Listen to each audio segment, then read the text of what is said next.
Hare Krishna. Okay, so I hope मेरी आवाज सबको आ रही है। Okay, great.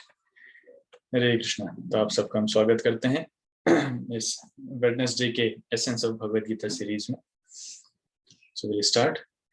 ओम अज्ञानतिमिरन्धस्य ज्ञानाञ्जनशलाकया चक्षुरुन्मिलितं येन तस्मै श्रीगुरवे नमः। श्रीचैतन्यमनोभीष्टं स्थापितं येन भूतले स्वयं रूपकदा मह्यं ददाति स्वपदान्तिकं। वन्देऽहं श्रीगुरो श्रीयुतपदकमलं श्रीगुरुन् वैष्णवांश्च श्रीरूपं सागरजातं सहगण रघुनाथान्वितं तं सजीवं साद्वैतं सावधूतं परिजनसहितं कृष्णचैतन्यदेवं श्रीराधा कृष्णपादां सहगण ललिता श्रीविशाखान्वितांश्च नमो विष्णुपादाय कृष्णपृष्ठाय भूतले श्रीमते भक्तिवेदान्त स्वामिनिति नामिने नमस्ते सारस्वती देवे गौरवाणी प्रचारिणे निर्विशेष शून्यवादी पाश्चात्य देशतारिणे हे कृष्ण करुणा सिंधु दीनबंधु जगतपते गोपेश गोपिका कांत राधा कांत नमस्तुते तप्त कांचन गौरांगी राधे वृंदावनेश्वरी वृषभानुसुते देवी प्रणमामि हरिप्रिये वाञ्छाकल्पतरुभ्यश्च कृपा सिन्धुभ्य एव च पतितानां पावनेभ्यो वैष्णवेभ्यो नमो नमः। श्री कृष्ण चैतन्य प्रभु नित्यानंद श्री अद्वैत गदाधर श्रीवासादि गौर भक्तवृंद हरे कृष्ण कृष्ण कृष्ण हरे हरे हरे राम राम राम हरे हरे। हरे कृष्ण। तो सबसे पहले हम आप सबका बहुत बहुत धन्यवाद करते हैं। लगभग 2.5 महीने से आप सभी जुड़े हुए हैं, साथ में संपर्कित हैं। बहुत सारे सेशंस आप लोगों ने अटेंड किए। आपके इस धैर्य के लिए, इस विश्वास के लिए आप सबका बहुत बहुत धन्यवाद और हमारे साथ बने रहने के लिए बहुत बहुत धन्यवाद। तो जैसा ग्रुप में अनाउंस किया है, आपके लिए बहुत स्पेशल सरप्राइज है और वो सरप्राइज अभी रिवील नहीं करेंगे, थोड़ी देर बाद रिवील करेंगे उसको। सबसे पहले हम हमारे सेशन एक बार कवर करते हैं। सो आज का जो टॉपिक है that is the spirit of Bhagavad Gita. Bhagavad Gita का भाव। भगवद गीता को कैसे समझें, इट्स वेरी डिफिकल्ट। आप सबने अभी तक इस चैप्टर को हम अब इतना आगे इसलिए रख रहे हैं क्योंकि आप सबने बहुत कुछ अभी तक सुन लिया, श्रवण कर लिया। खुद को पहचानना, रिकॉग्नाइजिंग आवर स्पेशलिटी, शास्त्रों के बारे में समझना, शब्द प्रमाण, अनुमान प्रमाण, प्रत्यक्ष प्रमाण, वो सब देखा। आत्मा के बारे में आप लोगों ने सुना। भगवान की भक्ति के अलग अलग स्तर, भय, इच्छा, ड्यूटी और प्रेम। गुरु के बारे में आपने श्रवण किया। तो बहुत सारी चीजें आपने श्रवण कर ली हैं, इसलिए अब आपको समझ में आ रहा होगा कि कैसे श्रील प्रभुपाद जी ने जो हमें ज्ञान दिया है भगवद गीता के माध्यम से, इस्कॉन के माध्यम से, उसकी तुलना नहीं है। That is incomparable. हम उसकी तुलना किसी से नहीं कर सकते। अदरवाइज हम भारत में देखेंगे साधारणतया लोगों के मन में क्या विचार है। गीता के बारे में अगर बात करें तो लोग गीता का सार सुनाते हैं 10 बिंदुओं में। जो हुआ अच्छा हुआ, जो हो रहा है अच्छा हो रहा है, जो होगा वो भी अच्छा होगा, तुम्हारा क्या गया, तुम क्यों रोते हो, तुम क्या लाए थे, तुमने क्या खो दिया, एंड ऑल दैट। तुमने तुमने जो लिया यहीं से लिया, जो दिया यहीं पे दिया, आज जो तुम्हारा है कल किसी और का था, परसों किसी और का होगा, परिवर्तन संसार का नियम है, झूठ बोलना पाप है, नदी किनारे सांप है। तो गीता के सार में ये सारी चीजें सुनाई जाती है, लेकिन हम देखते हैं एक्चुअली गीता में इस सार को कहीं से कहीं तक लिखा ही नहीं। एक भी पॉइंट ऐसा नहीं है जो हुआ वो अच्छा हुआ, जो हो रहा है वो अच्छा हो रहा है। गीता में कहाँ लिखा है बताइए? Where in the Bhagavad Gita it is written जो हुआ अच्छा हुआ, जो हो रहा है अच्छा हो रहा है? नो, कहीं नहीं लिखा। तो लेकिन फिर भी ये बात इतनी फेमस हो चुकी है कि पूरे भारत में गीता के सार को लोग इसी बात से जानते हैं। इसके बड़े बड़े पैम्पलेट छपवा के पूरी दुनिया में बंटवाते हैं कि गीता का सार हर जगह लगाना चाहिए। हमको पढ़ने में भी अच्छा लगता है, वाह क्या अच्छी बात लिखी है। जो हुआ सो अच्छा हुआ, जो होगा सो अच्छा होगा, जो हो रहा है सब अच्छा हो रहा है ना। ये गीता का सार नहीं। उसी प्रकार से कुछ लोग बोलते हैं कर्मण्येवाधिकारस्ते, वो श्लोक कोट करते हैं कर्मण्येवाधिकारस्ते मा फलेषु कदाचन, है ना, कि जो भी कर्म करना है वो कर्म करते जाओ, फल की चिंता मत करो, फल भगवान देख लेंगे। इसलिए अच्छा कर्म करना है चाहे बुरा कर्म करना है, हर एक व्यक्ति एक ही श्लोक कोट करता है, गीता में लिखा है कर्मण्येवाधिकारस्ते मा फलेषु कदाचन। अरे कर्म करना है, फल की इच्छा नहीं करना है, लेकिन आगे भी तो कुछ लिखा है ना कि वो कर्म भगवान के लिए करना है, इजंट इट? भगवान को जो कर्म पसंद है वो वाला कर्म करना। अपने मन से कुछ भी कर्म करेंगे ऐसा नहीं, वी कैन नॉट से। कुछ लोग हैं जो गीता को तो पढ़ते हैं, लेकिन गीता को पढ़ने के बाद कृष्ण को नहीं समझ पाते। वो बोलते हैं कृष्ण कौन है। एक्चुअली जो कृष्ण है वो भगवान कौन है, भगवान कृष्ण नहीं है। कृष्ण के अंदर कोई अव्यक्त है भगवान जो बोल रहा है। तो इसलिए जब भगवान कहते हैं कि सर्व धर्मान परित्यज्य माम एकम शरणम व्रजा, तब हमें समझना चाहिए कि भगवान कृष्ण के बारे में बात नहीं कर रहे, कृष्ण के अंदर जो अव्यक्त है उसके बारे में बात कर रहे हैं। अब कृष्ण को अगर यही सब समझाना होता तो भगवान ने 700 श्लोक गीता में बोले तो एक और बोल देते, 701 हो जाते, क्लैरिफिकेशन खत्म हो जाती। सो इसलिए ये सब मनोकल्पना है, इसकी हमें जरूरत नहीं है, isn't it? जैसे फॉर एग्जाम्पल मान लीजिए आप में से कोई ऑफिस में काम करके थक हार के हस्बैंड घर पे आए और वाइफ से मांगते हैं कि मुझे भूख लगी है, खाना दो। तो वाइफ बोल रही नहीं, ये आप नहीं मांग रहे हो, आपके अंदर कोई अव्यक्त है जो खाना मांग रहा है। तो आपको भूख नहीं लगी, उस अव्यक्त को भूख लगी है। इसलिए आपको खाना नहीं मिलेगा। So this is nonsense. जो साफ साफ आदेश है, अरे मुझे खाना दो, मतलब मुझे भूख लगी।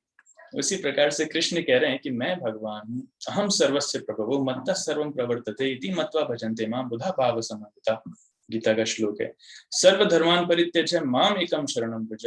कृष्ण ने कितनी ही जगह माम एकम, माम माम माम माम, मेरा मेरा, मुझे, खुद को भगवान के रूप में वहां पे डिक्लेयर किया है। तो हमें ये सब कल्पना नहीं लगाना चाहिए कि आपके अंदर कुछ अव्यक्त होगा, उसको भूख लगी है, या फिर उसको भूख लगी होगी, या फिर कभी आने वाले समय में लगेगी। नहीं नहीं नहीं, अरे बाबा, इतना सब कुछ सोचने की जरूरत नहीं। इट्स वेरी सिंपल, जैसा कहा गया है वैसा हमें करना है। सो कृष्ण ने बहुत क्लियरली, बहुत सरल शब्दों में अपनी परिभाषा वहां पर दे दी है। So we have to accept it. इसलिए हम देखते हैं क्यों इतनी सारी भ्रांतियां आ रही हैं। जैसे गीता पढ़ने के बाद भी कुछ एक ऐसे लोग हैं जो कृष्ण को भगवान नहीं मानते हैं। वो बोलते हैं कृष्ण का एक रूप है योगेश्वर, हम उन्हें भगवान मानते हैं। वो गीता का एसेंस लेते हैं एक श्लोक में, यत्र योगेश्वर कृष्ण यत्र पार्थ धनुर्धर तत्र श्री विजय। सो कृष्ण को भगवान नहीं मानते, वो योगेश्वर एक विष्णु के रूप को भगवान मानते हैं, और उसके बेसिस पर उन्होंने अपने मन से सारी नई कल्पना चालू कर दी। सो ये सारी चीजें करने की जरूरत नहीं है। जैसे मैंने बीच में भी कभी बताया था कि दुर्भाग्य से इस विश्व में अभी भगवद गीता के 800 से ज्यादा कमेंट्रीज हैं। श्लोक तो वही है, श्लोक कोई चेंज नहीं कर सकता, लेकिन उसके ऊपर टिप्पणियां 800 से ज्यादा हैं। तो हम कौन सी कमेंट्री, हम कौन सी टिप्पणी को माने, ये बहुत मुश्किल है। इसकी एक ही सार्थकता है, वो ये देखना है। इसका उदाहरण दिया जाता है कि मान लीजिए अगर हमारी तबीयत खराब है, हमें बुखार है, तो मार्केट में बहुत सारी असली दवाइयां हैं और नकली दवाइयां भी बहुत सारी। तो कौन सी दवाई असली है, कौन सी नकली है, कैसे पता चलेगा? इसका एक तरीका है, हम जब दवाई खाएंगे, अगर हमारा बुखार ठीक हो गया इसका मतलब दवाई असली है, अगर बुखार ठीक नहीं हुआ इसका मतलब दवाई नकली। उसी प्रकार से हम भगवद गीता पढ़ रहे हैं, भगवद गीता पढ़ने के बाद क्या परिवर्तन जीवन में आना चाहिए। अगर गीता पढ़ने के बाद जीवन में कुछ परिवर्तन आ रहा है, जो परिवर्तन अर्जुन के जीवन में आया था, क्योंकि सबसे पहले गीता किसने सुनी थी? अर्जुन ने सुनी थी। तो जो परिवर्तन अर्जुन के जीवन में आया था, वही परिवर्तन हमारे जीवन में अगर आ रहा है, इसका मतलब हमने भगवद गीता सही पढ़ी, we have read it perfect. अगर वो परिवर्तन हमारे जीवन में नहीं आ रहा है, हम वैसे के वैसे ही हैं। गीता पढ़ने से पहले भी घर में गाली गलौज किया करते थे, तंबाकू खाया करते थे, मांस मदिरा पिया करते थे, बहुत कुछ गलत करते थे, पाप कर्म करते थे। और गीता पढ़ने के बाद भी, सत्संग में सुनने के बाद भी वही सब चल रहा है, तो सत्संग किस फायदे का? इसका मतलब हमने गीता नहीं पढ़ी है। इसलिए प्रामाणिक गीता को पढ़ना बहुत जरूरी है। और पिछले सेशन में आप लोगों ने जो सुना था परंपरा के बारे में, पिछले से पिछले सेशन में आपने सुना था परंपरा के बारे में, तो परंपरा का महत्व यहाँ पर आता है। इसलिए हम देखते हैं, परंपरा विहीन येन मंत्र सनिष्फलाम मताम, ये श्लोक मैंने उस समय कोट किया था कि बाहर जब भागवत कथाएं होती हैं तो हजारों लाखों लोग उस कथाओं में पंडाल में जाते हैं, 5,000 लोग, 10,000 लोग, कई बार 1 लाख लोग, 2 लाख लोग एक साथ बैठकर भागवत कथा का श्रवण कर, लेकिन उनसे पूछा जाए कि कितने व्यक्ति ऐसे हैं जिनके जीवन में सुधार है, जिनके जीवन में परिवर्तन है, तब कहना बहुत मुश्किल होता है।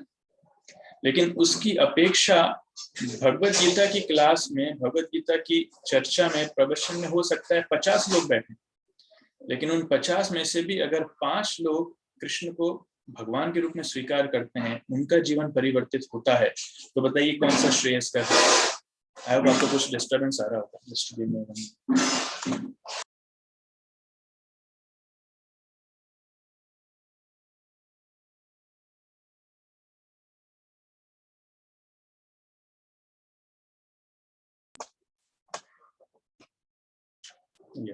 Actually we have a festival here on 24th, Guru पूर्णिमा का, तो उसकी तैयारियां चल रही है कुछ। तो 5,000 लोग, 10,000 लोग, 15,000 लोग बाहर के प्रोग्राम में लाखों लोग आ रहे हैं, लेकिन अगर हम उनका जीवन परिवर्तन देखें तो बहुत मुश्किल है। हो सकता है जो कथा कर रहा है उसके जीवन में ही परिवर्तन नहीं, तो सुनने वाले के जीवन में कैसे परिवर्तन आए। उसकी अपेक्षा श्रील प्रभुपाद जी की भगवत गीता ऐसी है, उस एक भगवत गीता ने पूरी दुनिया में क्रांति ला दी, लाखों लोगों को भक्त बनाया उस एक भगवत गीता ने। ऐसे ऐसे देश जहां पर लोगों ने कृष्ण का नाम नहीं सुना, रशिया, चाइना जैसे देश, अफ्रीका जैसे देश, वहां पर लोग हरे कृष्ण मंत्र का जप कर रहे हैं, धोती कुर्ता पहनकर, तिलक धारण कर नृत्य कर रहे हैं, कीर्तन कर रहे हैं। तो इतना ट्रांसफॉर्मेशन कैसे? क्योंकि ये परंपरा की शुद्धता है। श्रील प्रभुपाद जी ने जो लिखा है वो अपने मन से बनाकर कुछ नहीं लिखा। चलो मेरे हिसाब से कृष्ण जो है इज अ पॉलिटिशियन, तो कृष्ण को पॉलिटिक्स के रूप में देखते हैं। नहीं, मेरे हिसाब से कृष्ण बहुत बड़े बिजनेसमैन, नहीं, कृष्ण बहुत बड़े मोटिवेशनल स्पीकर। नहीं साहब, आपके मन का नहीं चलेगा। आचार्य जो बताते हैं उनको फॉलो हमें करना है, हमारे गुरुओं ने जो बताया हमें वैसा का वैसा प्रस्तुत करना है। तो जैसा सुना है वैसा का वैसा बताना, इसलिए श्रील प्रभुपाद ने अपनी भगवत गीता का नाम लिखा भगवत गीता यथारूप। इंग्लिश में कहते हैं Bhagavad Gita as it is, जैसी है वैसी। तो जैसा कृष्ण ने अर्जुन को बताया था और जैसा अर्जुन ने कृष्ण को स्वीकार किया था, उसी प्रकार से इन आचार्यों के माध्यम से आई हुई इस गीता की वाणी को अगर हम पढ़ेंगे तो हम भी उसी निष्कर्ष पर पहुंचेंगे। तो अर्जुन ने कृष्ण को कैसे स्वीकार किया? परम ब्रह्म परम धाम पवित्रम परमं वराम पुरुषम शाश्वतम दिव्यम आदिदेवम अजं विभुम। तो अर्जुन ने कृष्ण को पूर्ण पुरुषोत्तम भगवान के रूप में स्वीकार किया, पुरुषम शाश्वतम दिव्यम आदिदेवम अजं विभुम। सो परम ब्रह्म परम धाम पवित्रम परमं भगवान, अर्जुन ऐसा संबोधित करते हैं गीता में। सो कृष्ण को पूर्ण पुरुषोत्तम भगवान के रूप में स्वीकार करते हैं। तो प्रश्न हमें ये पूछना चाहिए, क्या भगवत गीता पढ़ने वाले कृष्ण को भगवान के रूप में स्वीकार कर रहे हैं? जो भगवान के रूप में स्वीकार कर रहा है वही सब सही से भगवत गीता पढ़ा है। और लक्षण क्या है कि हमने कृष्ण को भगवान के रूप में स्वीकार किया है? लक्षण ये है, जब कृष्ण को भगवान के रूप में स्वीकार किया है तब व्यक्ति कृष्ण की भक्ति करना चालू करेगा स्वाभाविक रूप से। उसके लिए अलग से फोर्स करने की आवश्यकता नहीं है। फॉर एग्जाम्पल, मान लीजिए आप ट्रेन में कहीं जा रहे हैं, आप वृंदावन धाम के लिए दर्शन करने जा रहे हैं ट्रेन में, और ट्रेन में आपकी सीट के बगल में आकर एक व्यक्ति आकर बैठते हैं और आपको पता नहीं वो कौन है, तो आप ध्यान नहीं देंगे, वो होगा कोई। लेकिन आपके सामने वाले व्यक्ति बताते हैं, अरे आपको पता है ये कौन है? ये कौन है? ये भारत के प्रधानमंत्री स्वयं नरेंद्र मोदी हैं। क्या बात कर रहे हैं? हाँ, तो एकदम से हमारे हाव भाव चेंज हो जाए। अरे सर चादर बिछाने दीजिए, सर इधर बैठिए, सर आप क्या लेंगे? पानी लेंगे, ठंडा लेंगे, गर्म लेंगे? सर आपके लिए क्या लेकर आए? मेरी मम्मी ने लड्डू बनाए, सर लड्डू लीजिए। तो जैसे ही नरेंद्र मोदी का नाम सुनेंगे ऑटोमेटिकली नरेंद्र मोदी की सेवा करने की इच्छा हो जाएगी, इजंट इट? तो जैसे ही हम किसी व्यक्ति की महानता को समझते हैं, ऑटोमेटिकली उसके लिए सेवा की भावना जागृत हो जाती है। नरेंद्र मोदी हो या फिर कोई भी बड़ा व्यक्ति हो, स्वाभाविक रूप से हम उसकी सेवा करेंगे। उसी प्रकार से कृष्ण को भगवान के रूप में समझना, इसका मतलब ये है कि हमारे अंदर कृष्ण के लिए सेवा की भावना का जागृत होना। अगर कृष्ण के लिए सेवा की भावना जागृत नहीं हो रही, इसका मतलब हम कृष्ण को यथार्थ रूप में भगवान समझ ही नहीं पाए हैं। इसका मतलब हम भगवत गीता को वाकई में समझ ही नहीं पाए हैं। इसलिए बहुत सावधानी पूर्वक इस ग्रंथ को पढ़ना चाहिए, और कौन सा ग्रंथ, कौन सी टिप्पणी पढ़ना चाहिए, ये बहुत महत्वपूर्ण है। तो श्रील प्रभुपाद जी ने जो टिप्पणी लिखी है, इट इज वर्ल्ड प्रूवन, लाखों लोग इससे भक्त बने हैं। ऐसे भारत में लाखों लोग, विदेशों में लाखों लोग, ऐसे ऐसे लोग जिन्होंने कृष्ण का नाम भी नहीं सुना। तो प्रभुपाद जी ने जो भगवत गीता लिखी है, ये बलदेव विद्याभूषण की टिप्पणी से उठाकर लिखी है, साथ में विश्वनाथ चक्रवर्ती ठाकुर रामानुजाचार्य की टिप्पणी से लिखी है। That is meaning. इसलिए मैक्सिमम चीजें वहां से आती है। हम देखते हैं भगवद गीता श्रील प्रभुपाद जी की इतनी ज्यादा प्रामाणिक है, इतनी ज्यादा प्रामाणिक है। एक बार श्रील प्रभुपाद से किसी ने पूछा कि स्वामी जी, आपकी सफलता का कारण क्या है? आपसे पहले विदेश में बहुत सारे साधु आए, लेकिन कोई इतना सफल नहीं हुआ, आप इतने सफल कैसे हो गए? श्रील प्रभुपाद ने अपने विनम्रता में उत्तर दिया, मेरी सफलता का कारण है कि मैं अपना संदेश उसको अडल्टरेट नहीं कर रहा हूँ। मीनिंग, मैं उसमें अपने मन से कुछ नहीं बता रहा हूँ, जैसा मैंने अपने गुरु से सुना है मैं एज इट इज प्रस्तुत कर रहा हूँ। ये बहुत महत्वपूर्ण चीज है। हो सकता है हमारी बुद्धि को ये भी समझ में नहीं आएगी, लेकिन आइडियल शिष्य वही है जो अपने गुरु के संदेश को पूरे हृदय से स्वीकार करता है और वही चीज दूसरों को बताता है। मन से ज्यादा कुछ नहीं उसमें मिक्स करना। That is meaning. इसलिए कृष्ण को परम ब्रह्म के रूप में, कृष्ण को भगवान के रूप में स्वीकार करना जरूरी है। और गीता शब्द ब्रह्म है। शब्द ब्रह्म मतलब भगवान की वाणी, वो भी दिव्य है। तो गीता के महत्व में शंकराचार्य स्वयं बहुत सारे श्लोक लिखते हैं। इसी शंकराचार्य मायावत फिलॉसफी के प्रोपाउंडर हैं, लेकिन कृष्ण की गीता के लिए उनका एप्रिसिएशन इतना ज्यादा है कि उन्होंने स्वयं गीता के लिए बहुत सारे श्लोक लिखे हैं। गीता महत्व में उन्होंने लिखा है, आपने सुना होगा। तो लिखते हैं, मलिनेमोशनम पुंसम जल स्नानम दिने दिने सकृत गीतामृत स्नानम संसार मल नाशनम। कहते हैं कि जैसे एक व्यक्ति डेली स्नान करने से उसके शरीर का, उसका मल साफ होता है, उसी प्रकार से गीता के अमृत में स्नान करने से संसार का मल नाश हो जाता है। संसार मल नाशनम। तो अगर हमारे हृदय से हम मल नाश करना चाहते हैं, हमारे हृदय के से गंदगी हम हटाना चाहते हैं, तो यहाँ पर कुछ सरफ साबुन डालकर नहाने की जरूरत नहीं है। इसके लिए गीता पाठ करेंगे, भगवान का नाम लेंगे, दैट इज सफिशिएंट। सिर्फ उसी से हो जाएगा। शरीर के लिए तो हमारे पास बहुत कुछ है। हम साबुन यूज करते हैं, शैम्पू यूज करते हैं, बहुत सारी चीजें आजकल यूज करते हैं लोग, लेकिन अंदर हृदय कैसे साफ कर सकते हैं? हृदय तो निकाल करके साबुन से धो के साफ नहीं कर सकते ना। उसके लिए भगवत गीता और भगवान का नाम। सो गीता, गीतामृत स्नानम, जिसने एक बार गीता पढ़ ली, एक्चुअली गीता पढ़ना मतलब गीता के अमृत में स्नान करने के बराबर, तो वो हमारे चित्त को शुद्ध करता है। फिर वो कहते हैं, सर्वो उपनिषदो गावो दोग्धा गोपाल नंदना पार्थवत्स सुधीर्भोक्ता दुग्धम गीतामृतम महत। इसे कि सर्वो उपनिषदो गावो, अगर सारे के सारे उपनिषदों को गाय के समान तुलना दी जाए, तो उस गाय का दोहन या फिर दोग्धा कौन है? वो है कृष्ण स्वयं। और उस गाय का जो एसेंस है, जैसे गाय का जब दूध निकालते हैं, तो दूध निकालने के लिए पहले, सबसे पहले वहां पर बछड़े को लाना पड़ता है। बछड़ा सबसे पहले दूध पीता है, उसके बाद बछड़े को छुड़ा करके फिर दोग्धा दूध निकाल सकता है। तो बछड़ा कौन है? पार्थो वत्सः। वो पार्थ मतलब अर्जुन है। अर्जुन वो बछड़ा है जिसके माध्यम से कृष्ण उपनिषद रूपी गाय का दोहन कर रहे हैं। तो जो निकल रहा है अमृत गाय से, वो क्या है? जो गाय का दूध है वो क्या है? वो है भगवत गीता। दुग्धम गीतामृतम महत। So what is the essence of a cow? गाय का एसेंस क्या है? वो है भगवत गीता। गाय का सार क्या है? वो है भगवत गीता। दूध, गाय का सार है दूध। उसी प्रकार से सारे उपनिषदों का सार क्या है? वो है भगवत गीता। तो अगर हमने भगवत गीता पढ़ ली, इसका मतलब 108 उपनिषदों को पढ़ने का फल हमें मिल चुका है। कई बार भक्त लोग पूछते हैं, बोले प्रभु जी माला में 108 मोती ही क्यों होते हैं? माला में 108 मोती इसलिए होते हैं क्योंकि 108 उपनिषद हैं, वो उनको रिप्रेजेंट करते हैं। उसी प्रकार से 108 मुख्य गोपियां हैं भगवान की, 108 मुख्य रानियां भी हैं भगवान की, उनको भी रिप्रेजेंट करते हैं। सो 108 अंक इसलिए बहुत महत्वपूर्ण है। तो सिर्फ भगवत गीता का पाठ करने से ही हमें और दूसरे उपनिषद को पढ़ने की जरूरत नहीं। सारे के सारे 108 उपनिषदों को पढ़ने का, उनका सारा ज्ञान हमें मिल चुका है। जिस भगवत गीता, इसलिए गीता को गीतो उपनिषद भी कहा जाता है।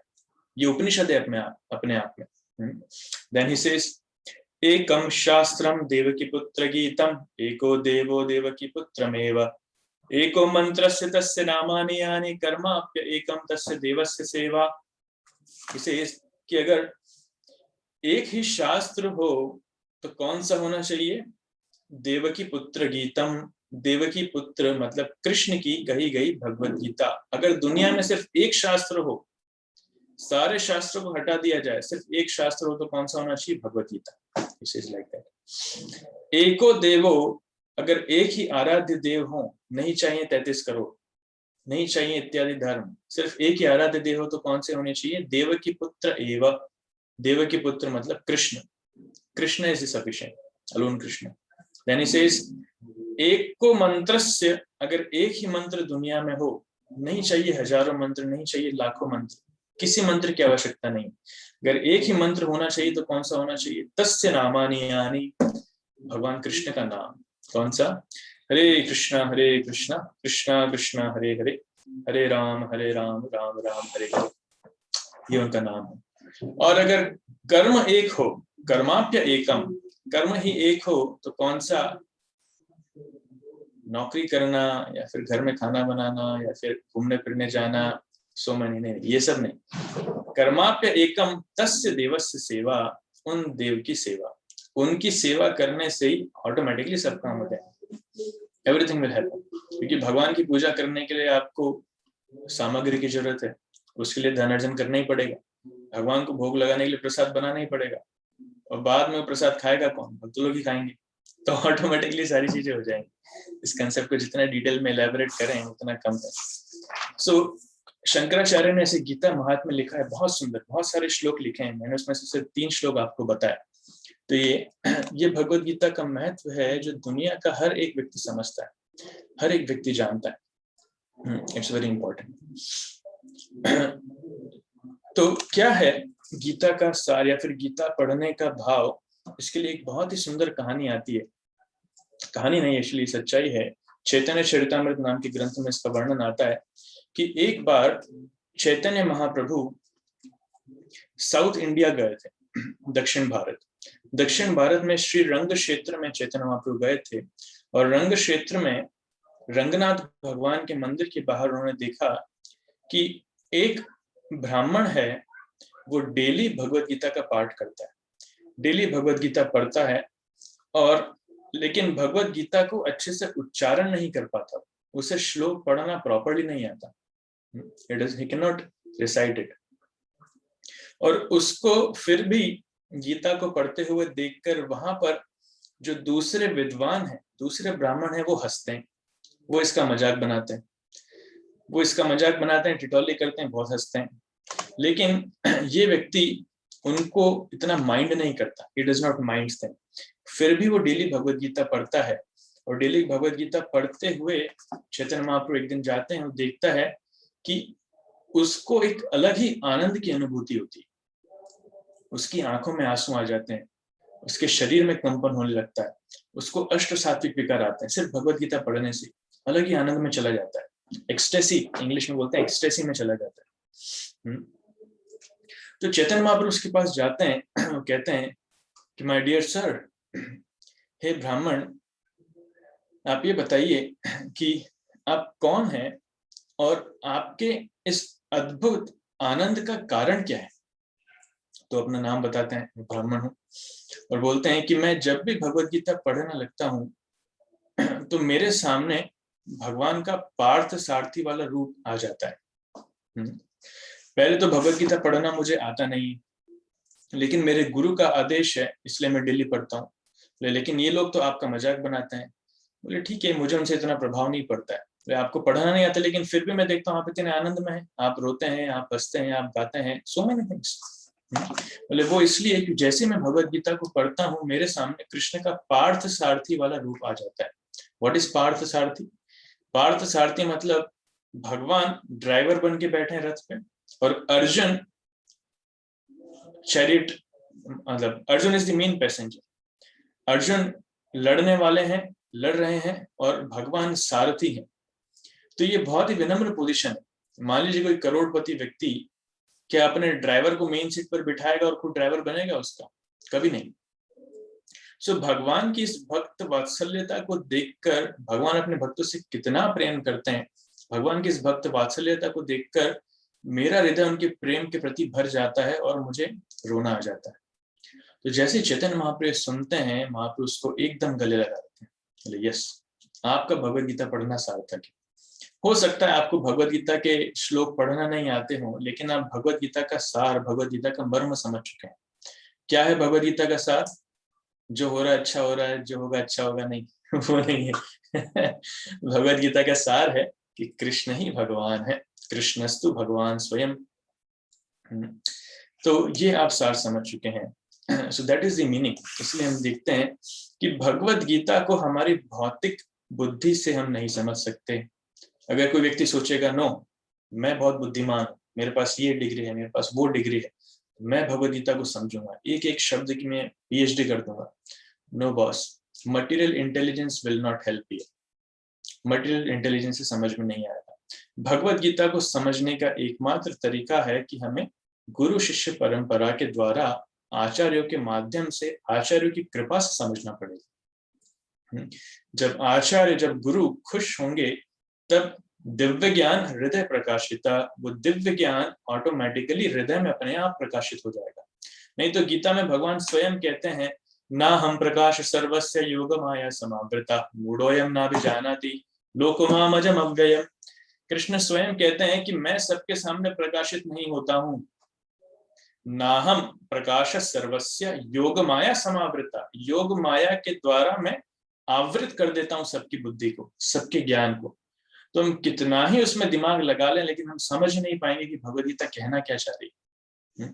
बहुत सारे मीनिंग हम उसे डिराइव कर लेंगे, लेकिन जो मुख्य बात है, कृष्ण को भगवान के रूप में स्वीकार करना, भगवान की भक्ति करना, उस मूल तत्व तक हम कभी पहुंच नहीं पाएंगे। इसलिए भगवान हमारी बुद्धि के ऊपर निर्भर नहीं है कि आप अगर बुद्धिमान हैं तो बुद्धिमान व्यक्ति कृष्ण को समझ सकता है। नहीं, ये बहुत गलत धारणा है। हम अमीर हैं तो अमीर व्यक्ति कृष्ण को समझ सकता है। नहीं, हम बहुत बड़े गुरुकुल में, बहुत बड़े कॉलेज में पढ़े तो वही कृष्ण को समझ सकता है। नहीं, जो व्यक्ति, जिसके अंदर श्रद्धा है, जिसको गुरु के वाक्यों पर श्रद्धा है, कृष्ण उसको अपने आप रिवील हो जाएंगे। इस श्रद्धा पूर्वक गुरु के आदेश पर जो भगवद गीता को पढ़ता है, कृष्ण उसे अपने आप रिवील हो जाएंगे, अपने आप प्रकाशित कर देंगे। दिव्य ज्ञान हृदय प्रकाशिता। इसलिए आचार्यों के माध्यम से बिना, आचार्यों को छोड़कर कोई व्यक्ति भगवद गीता समझने का प्रयास करता है तो उसको एक उदाहरण दिया जाता है। फॉर एग्जाम्पल, कि एक मधुमक्खी है, वो मधुमक्खी, उसको मधु बहुत पसंद है, हनी उसको बहुत पसंद है। तो मान लीजिए आपने एक कमरे में एक कांच की बोतल में एक हनी डाला है, थोड़ा सा है ना, और उसमें कोई रैपर नहीं है, विजिबल है क्लियरली। तो मधुमक्खी आ रही है और उस कांच की बोतल के आगे उसका ढक्कन लगा हुआ है, उसके इर्द गिर्द मंडरा रही है, उसको वहां से टेस्ट करने का प्रयास कर रही है। तो कितना ही प्रयास क्यों ना कर ले, आधा घंटा, 1 घंटा, 2 घंटा, 4 घंटा, क्या वो उसका टेस्ट ले पाएगी? नहीं, कभी नहीं। टेस्ट उसका तभी आएगा जब उसका ढक्कन खोलेंगे। तो वो ढक्कन खोलना क्या है? वो गुरु के हाथ में है, वो गुरु की कृपा से, वो भक्ति के भाव से। जब गुरु के माध्यम से, भक्ति के माध्यम से, भक्ति के भाव से अगर हम ढक्कन खोलेंगे, तब जाके हम वाकई में भगवद गीता का टेस्ट ले पाएंगे। नहीं तो हमें लगेगा हम भगवद गीता पढ़ के आ गए, समझ में क्या आया? जो हो रहा है अच्छा हो रहा है, जो होगा अच्छा होगा। अगली बार को ये वाला सार नहीं पड़ेगा भगवद गीता का।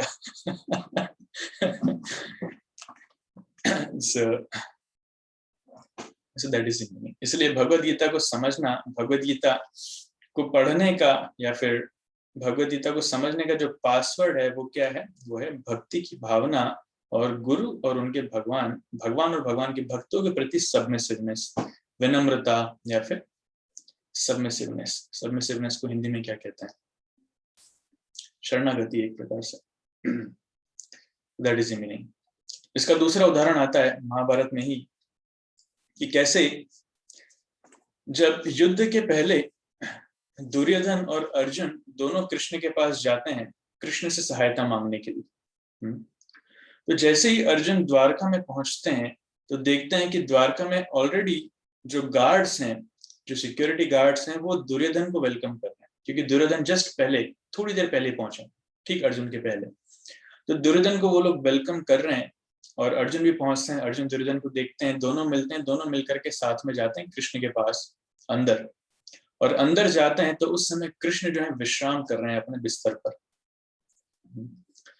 और दुर्योधन जाकर, उसका सम्मान है, उस समय तो दुर्योधन राजा है एक प्रकार से, तो दुर्योधन जाकर कृष्ण के सिर के पास में बैठ जाते हैं पलंग पे। और अर्जुन क्योंकि कृष्ण के भक्त हैं, इसलिए कृष्ण के चरणों के नजदीक पलंग पे बाहर ऐसे हाथ जोड़ के खड़े हैं, वो बैठते नहीं। तो थोड़ी देर में जब कृष्ण की आंख खुलती है तो सबसे पहले नजर किस पर जाती है? अर्जुन पर, क्योंकि अर्जुन सामने है, दुर्योधन तो बगल में है। तो दुर्योधन को देख नहीं पाते। तो ये अहंकार का लक्षण है। अहंकारी व्यक्ति झुक नहीं सकता। हम मंदिर में कई बार हम देखते हैं, इतने लोग दर्शन करने आते हैं, लोग झुकना ही नहीं चाहते हैं भगवान के सामने, प्रणाम नहीं करना चाहते हैं। बस ऐसे किया, ऐसे करके प्रणाम हो गया। कुछ लोग तो ऐसे भी नहीं करते हैं। अरे भगवान को पूरा प्रणाम करना चाहिए। अगर पुरुष है तो उसे साष्टांग प्रणाम करना चाहिए, अगर माता है तो उन्हें पांचांग प्रणाम करना चाहिए, पूरा झुक कर घुटनों के बल बैठकर प्रणाम करना चाहिए। भगवान को प्रणाम नहीं करेंगे तो किसको करेंगे? क्या हमारा अहंकार इतना बड़ा हो गया है कि हम भगवान को भी प्रणाम नहीं करेंगे? जब हम भगवान को प्रणाम नहीं कर सकते तो भगवान के भक्त गुरु को कैसे प्रणाम करेंगे? और गुरु के जो प्रतिनिधि हैं, दूसरे भक्त गुरु के शिष्य, उनको कैसे प्रणाम करेंगे? तो अगर इतनी विनम्रता हमारे अंदर नहीं है तो भगवान की कृपा कैसे प्राप्त होगी? फिर मंदिर जाकर दर्शन करने का फायदा ही क्या? Isn't it? तो ये उसके समान है कि बिना ढक्कन खोले हम बाहर से शहद लेने का प्रयास करें, चखने का प्रयास करें। तो कुछ लोग, मैं देखा है, अलग अलग लोग आते हैं, मतलब दुनिया भर में सारे चीजें देखेंगे, मूवीज जाकर आंखें फाड़ फाड़ कर मूवीज देखेंगे, रेस्टोरेंट में जाकर बहुत कुछ अच्छे से खाएंगे, लेकिन मंदिर में आते हैं तो एकदम आंखें बंद कर लेते हैं भगवान के सामने। अरे जिनके दर्शन करने चाहिए उनके सामने हमने आंखें बंद कर ली, और जिनके सामने आंखें बंद करनी चाहिए उनके सामने आंखें फाड़ फाड़ के हम देखते हैं घंटों घंटों। भगवान के शरीर के एक एक अंग पर हमें ध्यान करना चाहिए। इसकी विधि श्रीमद् भागवतम में बताई गई है कि भगवान के चरण कमलों से हमें भगवान के दर्शन करना प्रारंभ करना चाहिए, फिर धीरे धीरे पैरों पर आना चाहिए, फिर जांघ पर आना चाहिए, फिर भगवान के पेट की तरफ, नाभि की तरफ आना चाहिए, फिर भगवान की छाती की तरफ आना चाहिए, फिर भगवान के हाथों को देखना चाहिए, फिर भगवान के गले को देखना चाहिए, फिर मुख कमल को देखना चाहिए, और बाद में लास्ट में आंखों को देखना चाहिए। तो ये पूरी प्रक्रिया श्रीमद् भागवत में बताई गई कि भगवान के दर्शन कैसे करने चाहिए। एक्चुअली जो योगी हैं, योगी अपने हृदय में भगवान के दर्शन इसी प्रकार से करते हैं। वो योग की समाधि स्तर पर, ये भगवान की कृपा है कि भगवान अपने आप को विग्रह रूप में प्रस्तुत करते हैं, विग्रह रूप में अवतरित करते हैं, जिससे हम जो योगियों को हजारों सालों की तपस्या के बाद ध्यान का फल मिलता है, हम मंदिर में जाके साक्षात भगवान के दर्शन करके वही फल प्राप्त कर सकते हैं। पर भावना होना बहुत जरूरी है। तो लोग भगवान के सामने आके आंखें बंद करके खड़े हो जाते हैं, फिर थोड़ी देर में चले जाते हैं। और कुछ लोग तो हद कर देते हैं। मैंने देखा हमारे मंदिर में 5 ऑल्टर्स हैं, अगर हम प्रेम से दर्शन करने चाहें तो एक एक ऑल्टर के सामने एक एक घंटा भी खड़ा हुआ जा सकता है। 5 ऑल्टर मतलब 5 घंटे। लेकिन कुछ लोग हैं 30 सेकंड में 5 के 5 ऑल्टर के दर्शन करके निकल जाते। अभी 30 सेकंड में क्या दर्शन किए उन्होंने, मुझे समझ में नहीं आता। मतलब हाजिरी भरने आते हैं, ऐसा लगता है जैसे भगवान में आ गया। 2 कदम आपके मंदिर में चल के चला गया। तो ऐसा नहीं होना चाहिए। हम दुनिया में हर जगह इतना समय दे रहे हैं, भगवान के सामने इतनी जल्दी क्यों 30 सेकंड में इतना? We should be attentive. और मुख्य बात यह है, भगवान के दर्शन करने से ज्यादा महत्व है भगवान के भक्तों से मिलना और उनके मुख से भगवान के बारे में श्रवण करना। ना हम तिष्ठामि वैकुंठे योगिनाम हृदयेषु वा यत्र गायन्ति मद्भक्ता तत्र तिष्ठामि नारदा। भगवान कह रहे हैं भागवतम में नारद मुनि को कि हे नारद मुनि, नाहम तिष्ठामि वैकुंठे, मैं वैकुंठ में वास नहीं करता। एक्चुअली मंदिर को वैकुंठ कहा जाता है, मंदिर का एक नाम वैकुंठ भी है। नाहम तिष्ठामि वैकुंठे, मैं वैकुंठ में नहीं हूँ। योगिनाम हृदयेषु वा, ना मैं योगियों के हृदय में हूँ। तो योगी हमेशा ध्यानावस्थितगतेन मनसा पश्यन्ति यम योगिनो, योगी हमेशा अपने हृदय में भगवान का ध्यान करते हैं, देखते हैं। तो मैं योगियों के हृदय में भी नहीं। फिर कहाँ है भगवान आप? यत्र गायन्ति मद्भक्ता तत्र तिष्ठामि नारद, जहाँ मेरे भक्त मेरी मेरी कथाओं का, मेरे नाम का गायन कर रहे हैं, उच्चारण कर रहे हैं, वहां मैं नित्य वास करता हूँ। लास्ट सेशन में हमने देखा था हनुमान जी के प्रणाम मंत्र में भी यही आता है कि जहां जहां राम के नाम का उच्चारण हो रहा है, हनुमान जी भी वहां पर। सो भगवान अपने सारे भक्तों के साथ उस स्थान पर हैं जहां पर उनका महिमा गुण कीर्तन हो रहा है, जहां पर उनकी कथाओं का वर्णन हो रहा है, जहां पर उनके नाम का उच्चारण हो रहा है। इसलिए मंदिर जाने का सबसे बड़ा लाभ ये है, इवन तीर्थ स्थल धाम में भी हम जाते हैं तो जब तक हमने भगवान के भक्तों के मुख से कुछ श्रवण नहीं किया, हमारा जाना इट्स ओनली साइट सीइंग, आंखों की एक्सरसाइज है वो। जैसे हम शिमला जाएं या फिर हम वृंदावन जाएं, वो समान ही। शिमला में बड़ी बड़ी पहाड़ियां देख कर आ गए और इधर भगवान की मूर्ति दर्शन करके आ गए। और कुछ लोग तो हद पार कर देते हैं, कुछ लोग होते हैं जो आते हैं मंदिर में आते हैं, भगवान का इतना सुंदर विग्रह है, उसको देखते हैं, बोलते देखिए भगवान की क्या माया है, पत्थर के रूप में लोग भगवान को पूज रहे हैं तो उनको लगता है भगवान दुनिया में हर जगह है लेकिन मंदिर में नहीं अरे भगवान जब हर जगह है तो मंदिर में भी है, isn't it? भगवान को हम हर जगह ढूंढने का प्रयास करते हैं लेकिन मंदिर में आते हैं हमें लगता है देखो भगवान की क्या माया है, पत्थर में भगवान को ढूंढने का लोग प्रयास कर रहे हैं, पत्थर को पूज रहे हैं। सो ये मूर्खता का लक्षण है। हाँ, ऑक्सीजन हर जगह, हाइड्रोजन हर जगह, तो इसका मतलब क्या पानी हम कहीं से भी पी सकते हैं, कहीं भी ग्लास लेकर भर के पानी पी लेंगे? No, not possible. पानी पीने के लिए एक स्पेसिफिक जगह है, एक पात्र है। उसी प्रकार से भगवान हर जगह उपस्थित है, वी एक्सेप्ट, नो प्रॉब्लम। लेकिन हमारी योग्यता नहीं है कि हम भगवान को हर जगह देख सकें, इसलिए भगवान कृपावश अपने आप को विग्रह रूप में अवतरित करते हैं जहां पर हम उन्हें दर्शन भी कर पाए, उनकी सेवा भी कर पाए। So it's a medium. Krishna has created a medium for us to show our love and gratitude to him, isn't it? नहीं तो भगवान बोल दिए ठीक है आप योगी बनो, आपको लगता है भगवान हर जगह, करो 60,000 साल तपस्या, बाद में एक मेनका आएगी, घुंघरू से थोड़ा तपस्या भंग हो जाएगी, फिर और करना 50,000 साल तपस्या so Prabhuji, we don't have so much time, we don't have so much enthusiasm, interest in all that. Anyways, तो यहाँ पर दुर्योधन के मन में ये अहंकार है, इसलिए वो भगवान के सिर के पास में बैठा है। लेकिन अर्जुन क्योंकि भगवान के भक्त हैं, वो विनम्र हैं, इसलिए चरणों के पास में खड़े हैं। तो जैसे ही कृष्ण आंखें खोलते हैं, वो सबसे पहले अर्जुन को देखते हैं और फिर थोड़ा उठ करके बैठते हैं, फिर दुर्योधन की तरफ भी देखते हैं। तो दुर्योधन बोलता है अहम पूर्वम, मैं पहले आया, पहले मैं मांगूंगा असुरों का लक्षण है, पहले वो मांगना चाहता है। बच्चे कई बार लड़ते हैं, अरे पहले मुझे चाहिए तो दिस इज ऑल चाइल्डिश। बचपन में हम भी हमारे भाई बहनों के साथ लड़ते थे, मेरी मम्मी यहाँ पर है तो जानती हैं, हम भी हमारे भाई बहनों के साथ लड़ते थे, मुझे पहले चाहिए। सो ये असुरों का लक्षण है अहम पूर्वम। भगवान दुर्योधन को बोलते हैं ठीक है आप पहले आए होंगे, लेकिन मैंने पहले अर्जुन को देखा और अर्जुन छोटे भी हैं एक्चुअली, तो इसलिए छोटों को पहले देना ज्यादा उचित है। तो दुर्योधन बोलते हैं ठीक है, तो अर्जुन से बोलते हैं अर्जुन मांगो, क्या मांगते हो, क्योंकि आप दोनों में संबंधी हो और आप दोनों कुछ मांगने के लिए आए हो, लगभग समान समय पर आए हो, इसलिए मैं किसी के साथ भेदभाव नहीं कर सकता। मैं 2 ऑप्शन देता हूँ।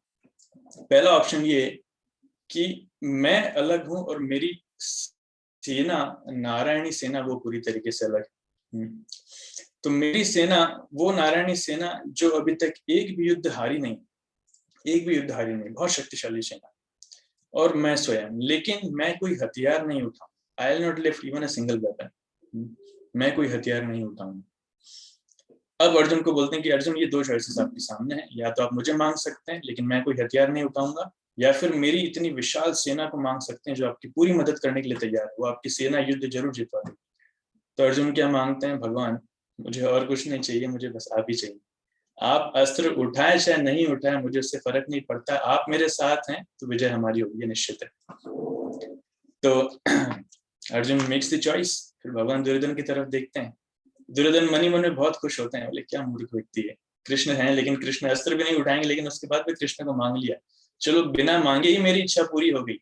फिर भी अब क्या करें, कुछ तो दिखाना पड़ेगा। तो कृष्ण को बोलते हैं ठीक है कृष्ण क्या करें, अर्जुन ने मांग लिया तो बचा हुआ हिस्सा मुझे दे दीजिए, आपकी सेना मुझे दे दीजिए तो सेना लेकर चले जाते हैं। So you see here is the difference, यहाँ पर अंतर है। अंतर क्या है कि भगवान के भक्त भगवान और भगवान की शक्तियों में से हमेशा भगवान का ही चयन करते हैं, और जो भगवान के भक्त नहीं हैं वो भगवान का चयन ना करते हुए हमेशा भगवान की शक्तियों का चयन करते हैं, isn't it? जैसे रावण, रावण ने किसका चयन किया, राम का कि सीता का? सीता का, राम का नहीं किया, isn't it? क्योंकि राम का अगर करते तो भक्त माने जाते, पर उसने राम को छोड़कर सीता का चयन करना चाहा और भोग करना चाहा, इसलिए वो राक्षस। उसी प्रकार से अर्जुन ने किसका चयन किया यहाँ पर, कृष्ण का चयन किया, कृष्ण की शक्तियों का नहीं किया। तो भगवान की बहुत सारी शक्तियां हैं, धन है, संपदा है, ऐश्वर्य है, ज्ञान है, वैराग्य है, सौंदर्य है, बल है, बहुत कुछ शक्तियां हैं, नाना प्रकार की भगवान की शक्तियां हैं। तो हम भगवान के दर्शन करने जाते हैं तो हम भगवान से क्या मांगते हैं?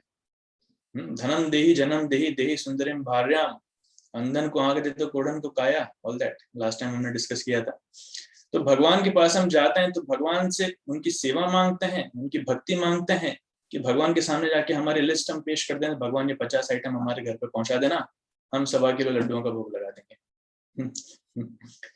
सो दैट प्रूव्स कि हम भक्त बनने जा रहे हैं या फिर हम असुर बनने जा रहे हैं। तो अब सोचिए इस दुनिया में कितने लोग हैं जो भगवान की भक्ति करना चाहते हैं? बहुत कम।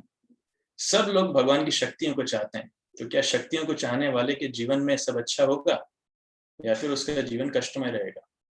फिर भी लोग बोलते हैं भगवान के पास जाने से कष्ट क्यों आते हैं, अच्छे लोगों के साथ बुरा क्यों होता है? क्योंकि हमें पता ही नहीं है भगवान के पास जाके मांगना क्या है, भगवान के पास जाके प्रार्थना किस प्रकार से करना। तो भगवत गीता से ये सीखना चाहिए, अर्जुन से हमें ये सीखना चाहिए कि what we want to read the Bhagavad Gita for is not for the opulences of Krishna but Krishna himself। हम भगवत गीता इसलिए पढ़ते हैं क्योंकि हम कृष्ण को चाहते हैं, कृष्ण की भक्ति चाहते हैं, निस्वार्थ भक्ति चाहते हैं, कृष्ण की शक्तियों को नहीं चाहते हैं। That's it। So thank you so much। इसमें बोलने के लिए तो बहुत कुछ है, but in essence Bhagavad Gita कोई मनोकाल्पनिक ग्रंथ नहीं है। It's not mythology. ब्रिटिशर्स ने आके हमारे ग्रंथों को मिथोलॉजिकल एक डेफिनेशन दे दिया। मिथोलॉजी मतलब मन से लिख दिया गया, मनोकल्पना, बट एक्चुअली वैसा नहीं है। It's real fact, they are real facts. So Bhagavad Gita को समझने का भावना या फिर spirit, what is the real spirit? It is the spirit of devotion and submissiveness, विनम्रता और भक्ति। इस चीजों से हम भगवद गीता को समझ सकते हैं। अहंकार से, हमारी बुद्धिमत्ता से, हमारी इंटेलिजेंस से, हमारी डिग्री से नहीं समझ सकते। It's not possible. Thank you so much. I will stop here. Hare Krishna. And आप सबको बता करके खुशी है कि चैंटिंग का हम जो वर्णन कर रहे थे ऑलरेडी बीच में, जैसा हमने पोस्ट किया था, डेली मॉर्निंग में काफी सारे भक्त लोग जुड़ करके जप कर रहे हैं। डेली मॉर्निंग में हमारा जब सेशन होता है 6 बजे ना, 6 बजे डेली मॉर्निंग में जब सेशन होता है, बहुत सारे भक्त लोग इसमें आ रहे हैं और आधा घंटा बैठकर जप कर रहे हैं और बहुत सारे भक्तों को इसका बहुत फायदा हो रहा है। तो इसलिए हमारा अनुरोध है, जो भक्त लोग अभी तक जब सेशन में नहीं आए हैं, जिन्होंने इसका लाभ नहीं उठाया है, वो जरूर आइए। हम व्हाट्सएप ग्रुप पर दोबारा इसके लिंक शेयर कर देंगे, पोस्टर शेयर कर देंगे। आप कल से ही आइए, बहुत सारे भक्त आ रहे हैं, आप भी इसका लाभ लीजिए। जब तक भगवान का नाम लेना चालू नहीं करेंगे, हृदय में वो परिवर्तन चालू नहीं। और दूसरी चीज, भगवत गीता के बारे में हम बहुत कुछ सुन रहे हैं, और भगवत गीता के जो पढ़ना चाहते हैं, जिनके पास भगवत गीता उपलब्ध है, आप उनका भगवत गीता पढ़ सकते हैं, स्टार्ट कर सकते हैं। आपको जो भी प्रश्न है वो प्रश्न क्लासेस में ले सकते हैं। और जिन्होंने अभी तक भगवत गीता पढ़ना स्टार्ट नहीं किया है या फिर जिनके पास नहीं है, आप हमसे संपर्क कर सकते हैं, हमारे कोऑर्डिनेटर से संपर्क कर सकते हैं। हम आप तक भगवत गीता पहुंचाने का प्रयास करेंगे। Thank you so much. So before taking any question, we have few announcements here.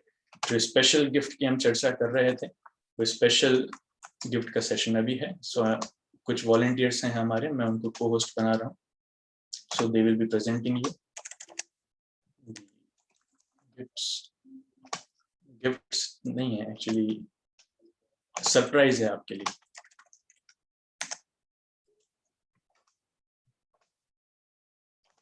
Yeah, so I made few persons co-host, so now all of you can present.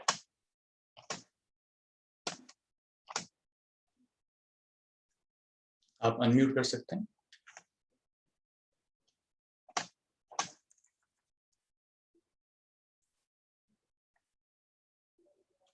Are our volunteers ready?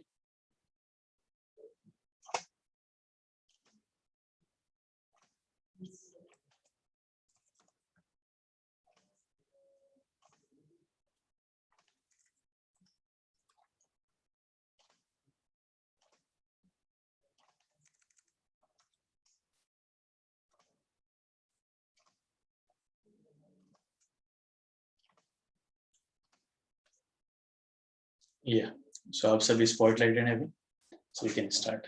आप सभी unmute कर सकते हैं। हरे कृष्णा। आप सभी वैष्णवों को मेरा दंडवत प्रणाम।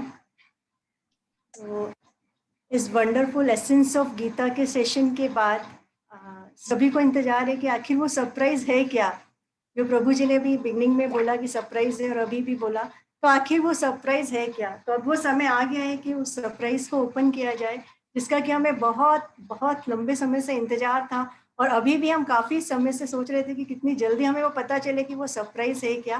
तो वो है हमारी तीर्थराज वृंदावन धाम की यात्रा। सुना आप सभी ने कि हम सभी एक साथ, हम सभी भक्त तीर्थराज वृंदावन धाम की यात्रा पर जाने वाले हैं। तो हम सभी को भाग्य से, ये नसीब से हमें ये मिल रहा है कि हम सभी भक्त एक साथ धाम यात्रा पर जाएंगे। और आप सभी को याद होगा कि थोड़े समय पहले हिज ग्रेस देव गौर प्रभु जी और हिज ग्रेस कृष्ण किशोर प्रभु जी ने हमें वर्चुअल धाम यात्रा कराई थी, जिसमें हमने घर पर बैठे हुए, हम सभी बहुत सारे भक्तों ने घर पर बैठे हुए धाम दर्शन करे थे, भगवान के दिव्य दर्शन करे थे, वृंदावन के प्रमुख मंदिरों के दर्शन करे थे और गोवर्धन परिक्रमा भी करी थी। और तभी से हमको लग रहा था कि वो समय कब आएगा जब हम प्रत्यक्ष रूप से वृंदावन धाम के दर्शन करेंगे। तो सिर्फ और सिर्फ धीरगौर प्रभु जी और कपिल मुनि प्रभु जी की कृपा से हमको ये सुंदर अवसर मिल रहा है कि हम सभी भक्त एक साथ वृंदावन धाम की यात्रा पर जा सकेंगे। थैंक यू सो मच प्रभु जी, आपका बहुत बहुत धन्यवाद हम सभी की तरफ से कि आपने ये यात्रा का एक शेड्यूल तैयार किया है। और जैसा कि हम सभी जानते हैं और हमने सुना है कि यदि हमने मनुष्य जीवन पाया है और हम धाम तक नहीं पहुंच पाए, वृंदावन धाम तक नहीं पहुंच पाए, तो हमारा ये जीवन व्यर्थ है। इतना दुर्लभ, अति दुर्लभ मनुष्य जीवन हम व्यर्थ नहीं जाने देंगे, क्योंकि इस अति दुर्लभ मनुष्य जीवन का एकमात्र उद्देश्य है भगवान कृष्ण की भक्ति। भगवान सदैव वृंदावन में वास करते हैं, वो नित्य लीला वृंदावन में करते हैं और वहाँ श्रीमती राधा रानी और उनके पार्षदों के साथ नित्य लीला में मगन रहते हैं। वृंदावन एक अनोखा धाम है जहाँ की रज रज में भगवान कृष्ण का वास है और सभी देवी देवता हर पल हर क्षण उनकी सेवा करने के लिए आतुर रहते हैं। तो जो ये धाम है जिसके बारे में हम इतना सुन रहे हैं, ये धाम सभी तीर्थों में सर्वोपरि है और उसमें भी गोवर्धन परिक्रमा बहुत ही महत्वपूर्ण है और उसमें भी राधा कुंड की अपनी एक विशेष महिमा है। तो यदि हमने धाम के बारे में इतना कुछ जान लिया है, इतना कुछ सुन लिया है, तो क्या हम छोड़ेंगे इस सुंदर अवसर को? नहीं, बिल्कुल भी नहीं छोड़ेंगे। हम सभी बिल्कुल तैयार रहेंगे कि हम भक्तों के साथ धाम यात्रा पर कितनी जल्दी पहुंचे। और सभी से विनम्र निवेदन भी है कि आप सभी इस अवसर को बिल्कुल भी नहीं खोने दें, क्योंकि हमें शायद किस्मत से और भाग्य से अवसर मिला है। श्रील प्रभुपाद जी कहा करते थे कि कोई भी व्यक्ति केवल टिकट कटाकर धाम तक नहीं पहुंच सकता। धाम तक पहुंचने के लिए हमें भगवान की अति कृपा और श्रीमती राधा रानी की आज्ञा और सभी सीनियर वैष्णवों का आशीर्वाद प्राप्त करना बहुत जरूरी है। तो इसलिए ये अवसर यदि हमें मिला है, सुनहरा मौका यदि हमें मिला है, तो हमें इसका लाभ पूरी तरह से उठाना चाहिए। हम में से कई भक्त वृंदावन गए भी होंगे, दर्शन करे होंगे, मीन्स अपनी फैमिली के साथ गए होंगे, फ्रेंड्स के साथ गए होंगे, रिलेटिव्स के साथ गए होंगे और उन्होंने दर्शन भी करे होंगे। पर जैसा कि अभी प्रभु जी ने बताया कि हमारे आचार्यों की वाणी को हमको सुनना चाहिए और फॉलो करना चाहिए। तो हमारे आचार्यगण भी बताते हैं कि धाम दर्शन करने जाना है तो हमेशा वैष्णव के संग जाना चाहिए। तो हमारे धाम दर्शन का महत्व कई कई कई गुना बढ़ जाता है और हम समझ पाते हैं कि वाकई में धाम दर्शन का महत्व क्या है। हम ऐसे जाके, जैसा प्रभु जी ने हमें आज बताया कि वो एक साइड सीन हो जाता, मतलब हमारी आंखों की एक एक्सरसाइज हो जाती, पर हम उस महत्व को नहीं समझ पाते हैं। तो हमें अगर ये सुंदर अवसर प्राप्त हो रहा है कि हम वैष्णव के संग धाम दर्शन को जाएं, तो आप सभी से एक स्पेशल रिक्वेस्ट, आप सभी इस सुंदर अवसर का पूरा लाभ लें, क्योंकि हमें नहीं मालूम कि इस जीवन में हमें दोबारा यह मौका मिलेगा कि नहीं। हम नहीं कह सकते ना। ये समय जो चल रहा है, ये परिस्थितियां जो चल रही हैं, हम सभी परेशान हैं और मनुष्य जीवन में सुख और दुख तो आता ही रहता है। तो यदि हमें ये अवसर मिल रहा है तो ये हमारे जीवन के लिए एक अमृत तुल्य है। जैसे कि रेगिस्तान में अगर चलते चलते हमें पानी मिलता है तो एक अमृत तुल्य है। तो इस अमृत को लेने से हमें पीछे नहीं हटना चाहिए। और वृंदावन धाम की महिमा तो आप सबने सुनी ली है। तो आप सभी से रिक्वेस्ट है कि आप पूरी तरह से इस धाम दर्शन का लाभ लें। और इसके लिए वृंदावन धाम के कुछ मंदिरों की झलकियां हमारे बच्चों ने, हरे कृष्णा ग्रुप के बच्चों ने पीपीटी के माध्यम से तैयार करी है। तो वो आप उनके दर्शन करिए, और वो बच्चे शेयर करना चाहते हैं वो शेयर।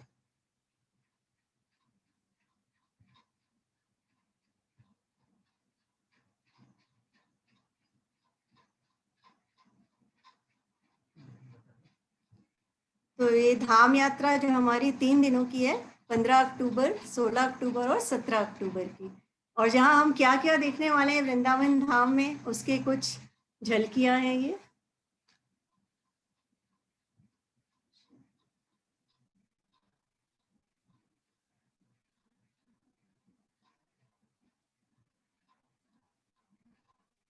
राधा गोकुलानंद मंदिर, श्री राधा गोपीनाथ मंदिर, जय श्री श्री राधा रमन टेम्पल मंदिर, श्री राधा मदन मोहन टेम्पल, राधा कुंड जिसकी महिमा हमने अभी सुनी, श्याम कुंड, श्री श्री बाके बिहारी लाल टेम्पल, श्री प्राचीन गिरिराज जी महाराज, गोवर्धन मंदिर, गोवर्धन परिक्रमा, बरसाना धाम, श्री राधा रानी का धाम, निधिवन। तो ये कुछ छोटी सी झलकियां थी वृंदावन धाम की, जो बच्चों के अति भव्य और सुंदर दर्शन भगवान के, जो हमें अभी इतना अच्छा लग रहा है। तो अगर हम प्रत्यक्ष रूप में जाके धाम में दर्शन करेंगे तो हम सोच ही नहीं सकते कि क्या हमारे अनुभव होंगे। तो इन बच्चों का बहुत बहुत धन्यवाद जिन्होंने कोशिश करके थोड़े से धाम की झलकियां, वृंदावन धाम की झलकियां प्रस्तुत करी हैं। और ये धाम यात्रा प्रभु जी ने हम सब की सुविधा के अनुसार 3 दिन की धाम यात्रा का प्रोग्राम बनाया है, जो है 15 अक्टूबर, 16 अक्टूबर और 17 अक्टूबर को। तो 15 अक्टूबर जो कि फ्राइडे है और उस दिन दशहरा है, और 16 अक्टूबर को सैटरडे और उस दिन एकादशी है, और 17 अक्टूबर जो है वो संडे है।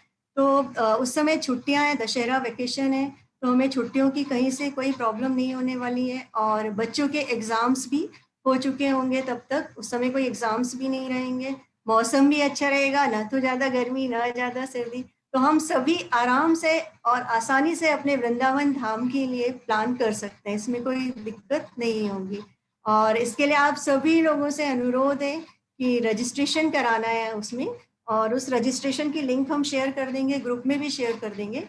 और उसमें रजिस्ट्रेशन जितने जल्दी से जल्दी हो आप लोग रजिस्ट्रेशन कराइएगा उसमें, और इस वृंदावन धाम यात्रा का लाभ जरूर लीजिएगा। और इससे रिलेटेड थोड़ी सी फर्दर इंफॉर्मेशन ये है कि इसमें पर पर्सन 3,500 रुपीज़, मतलब 3500 रुपये लगेगा पर पर्सन, मतलब प्रति व्यक्ति एडल्ट के लिए। और जो बच्चे हैं जिनकी एज 5 साल से 16 साल तक है, उनके लिए 2,500 रुपये, 2,500 रुपये मतलब पर चिल्ड्रन होगा, पर चाइल्ड होगा। और जिसमें इस अमाउंट में हमारा वृंदावन में रहना, खाना और घूमना ये पूरा तरह से हो जाएगा। लेकिन आपका ट्रैवलिंग जो रहेगा वो आपके पर्सनल रहेगा, मतलब आप उसके लिए आप अपनी सुविधा के अनुसार मैनेज कर सकते हैं, और वो अमाउंट भी आपका पर्सनल फेयर उसका ट्रैवलिंग का अलग रहेगा। आप जहाँ भी हैं अपने घर से वृंदावन धाम जा सकते हैं अपनी सुविधा के अनुसार, by road, by train, by plane, जैसे भी आपको पहुँचना है आप वहाँ पहुँचिए। वहाँ से आने का भी साधन आपका ही रहेगा। ये जो अमाउंट है ये हमारा केवल वृंदावन में स्टे करने का होगा, वहाँ पे खाने का होगा और वहाँ पे अंदर घूमने का होगा। तो आप सभी मतलब अपनी सुविधा अनुसार वहाँ पे पहुँच सकते हैं, पर आपको 15 की मॉर्निंग वहाँ पहुँचना होगा। 15 अक्टूबर की मॉर्निंग को आप वहाँ पहुँचेंगे। वहाँ 3 दिन हम फिर धाम दर्शन पूरे करेंगे वैष्णव के साथ, पूरे ग्रुप में धाम दर्शन का लाभ लेंगे, और फिर हम उसके बाद वापस आ जाएंगे। तो और इसके लिए जो भी आपको फर्दर इंफॉर्मेशन चाहिए या जो भी क्वेरीज आपकी रहेंगे, तो प्रभु जी एक पोस्टर शेयर करेंगे जिसमें सारी इंफॉर्मेशन रहेंगी, और हमारे भक्तों के कुछ कांटेक्ट नंबर रहेंगे। तो आप उन कांटेक्ट नंबर के थ्रू अपनी क्वेरीज को क्लियर कर सकते हैं। तो आप सभी से अनुरोध है कि please please please don't miss this golden opportunity to be there. हम सभी एक साथ भगवान के धाम के दर्शन करने जरूर चलेंगे। हरे कृष्णा। और भक्त जो शेयर करना चाहें। बोल हरि बोल हरि बोल हरि बोल हरि।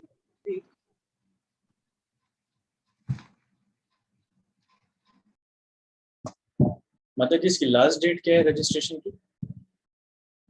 रजिस्ट्रेशन हाँ आप 10 अगस्त तक, लास्ट डेट जो है वो 10 अगस्त तक है। 10 अगस्त के पहले पहले आप जितनी जल्दी हो सके उतनी जल्दी रजिस्ट्रेशन करिए। क्यों हम डिले करें, हमें जाना ही है ना, हमें जाना ही है सभी को साथ में। तो आप जल्दी से जल्दी रजिस्ट्रेशन करें और लास्ट डेट 10 अगस्त है। 10 अगस्त के पहले आपको शेयर। तो जो चार्जेस हैं 3500 2500 ये क्या पूरा का पूरा 10 अगस्त तक जमा कराना है? ये रजिस्ट्रेशन के समय आपको पर पर्सन 1000 रुपीज देने हैं। रजिस्ट्रेशन कराएंगे मतलब जितने मेंबर रहेंगे उन मेंबर के हिसाब से आपको एडवांस में 1000 रुपीज देने रहेंगे। 1000 रुपये आपको देना रहेगा।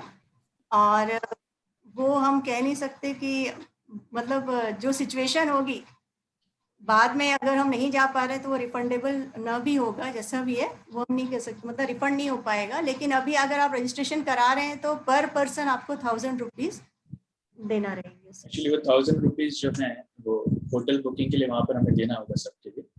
तो एज पर देयर गाइडलाइंस जितना वो रिफंड करेंगे उतना हम रिफंड कर पाएंगे, जितना वो रख लेंगे उतना फिर शायद कम हो जाएगा। That is. और बाकी पेमेंट शायद फिर बाद में करना होगा बचा हुआ।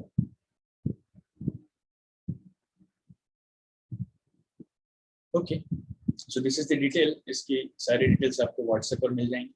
और भी कुछ शेयर करना चाहते हैं जो 4 पोस्ट स्पॉटलाइट करना? माता जी एक चीज पूछनी थी, रजिस्ट्रेशन जब करेंगे तो जैसे फैमिली में 4 मेंबर्स है तो 4 चारों के अलग अलग रजिस्ट्रेशन करना है? आई थिंक प्रभु जी वो एक ही रजिस्ट्रेशन फॉर्म में होगा तक है। रजिस्ट्रेशन में फैमिली मेंबर्स के नाम आएंगे? हाँ हाँ, नाम और उनकी डिटेल होगी उसी में। रजिस्ट्रेशन एक होगा, बल्कि चार्जेस जो हैं वो अगर 4 मेंबर हैं तो चारों के लगेंगे।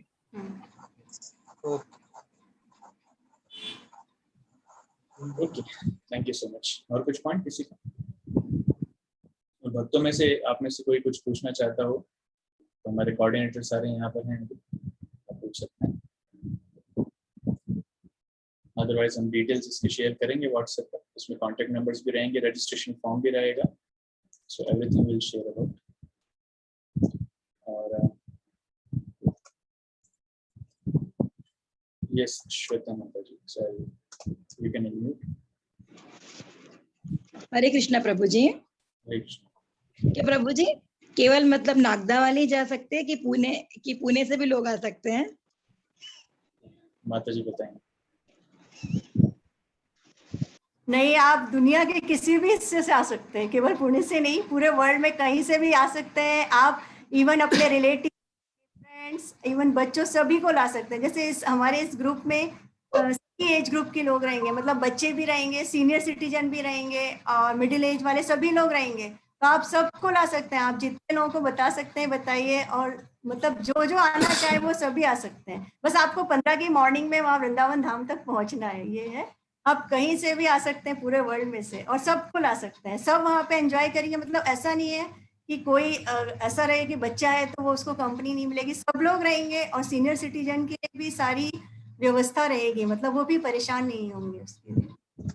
Actually one of the reasons of keeping ये जो चार्जेस हैं उसमें ट्रैवलिंग हटाने का रीजन ये है कि कुछ अमेरिका से आएंगे, कुछ दुबई से आएंगे, कुछ ब्रह्मांड दूसरे ब्रह्मांड से आएंगे, तो हम उनको सारे को निगाह में अकोमोडेट नहीं कर पाएंगे। इसलिए चार्जेस जो है इस टिकट चार्जेस के अलावा हैं सिर्फ वृंदावन यात्रा की। सो एनीवन इज वेलकम, कोई भी आ सकता है, anyone from any age group they are most welcome. Okay, thank you.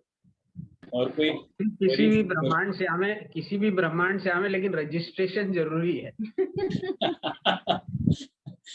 Registration का मैसेज अभी चैट बॉक्स में मैंने डाला है और उसमें एक गूगल फॉर्म है। वो गूगल फॉर्म पर जाकर आप गूगल फॉर्म को भरना होगा। ध्यान रखिएगा कुछ फील्ड्स कंपलसरी हैं, कुछ ऑप्शनल हैं depending on family members. So Google form आप भरिए, उसमें सारी डिटेल्स हैं फिर भी आपको कुछ डाउट जाता है तो फोन नंबर्स उसमें दिए गए हैं 2 डिवोटी के, यशस्वी चौबे प्रभु जी और I can spotlight him also, ये हमारे कोऑर्डिनेटर हैं। सो यशस्वी चौबे प्रभु जी है, तो यशस्वी चौबे प्रभु, प्रभात श्रीवास्तव प्रभु, दोनों के कॉन्टेक्ट नंबर्स यहाँ पर हैं। एक्चुअली सभी भक्त नागदास हैं, सभी बहुत अच्छे से भक्ति कर रहे हैं, सभी 16 माला का जप कर रहे हैं पूरे परिवार वाले। Yashasvi Choubey Prabhu is a teacher by profession और प्रभात श्रीवास्तव प्रभु लॉयर हैं प्रोफेशन से, और बाकी सब इंजीनियर्स हैं। But most important is they are very good devotees. तो ये सब मिलकर भक्त लोग कोऑर्डिनेट करने का प्रयास कर रहे हैं। इनके अथक प्रयास और इच्छाओं से वृंदावन यात्रा संभव हो पा रही है। तो आप सबसे अनुरोध है, please participate in big numbers, make sure the deadline is 10th of August। Thank you so much. और सेशन से रिलेटेड भी अगर किसी के कुछ क्वेश्चन है तो ले सकते हैं।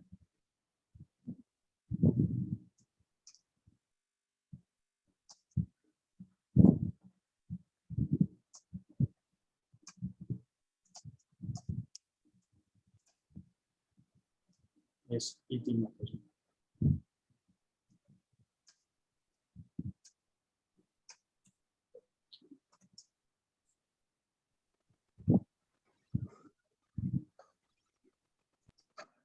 हरे कृष्णा प्रभु जी। हरे कृष्ण।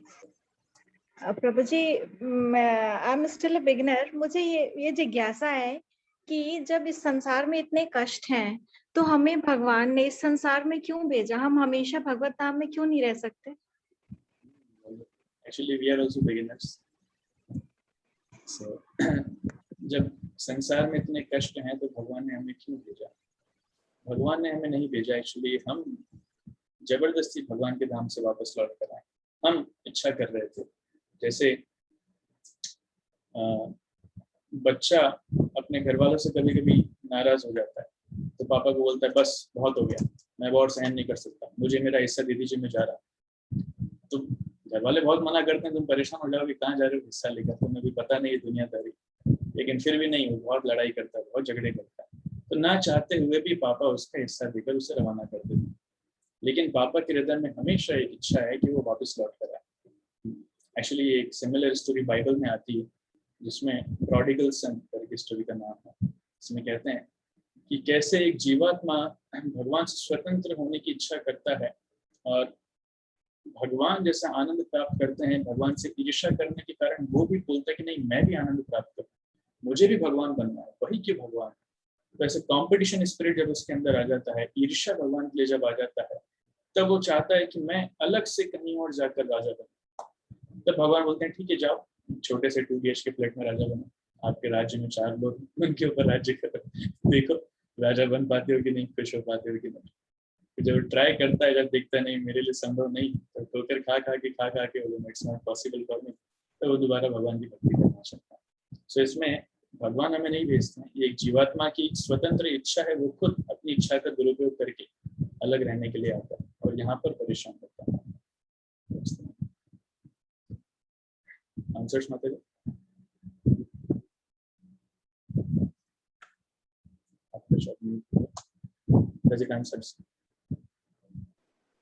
धन्यवाद प्रभु जी। Thank you. हरे कृष्ण।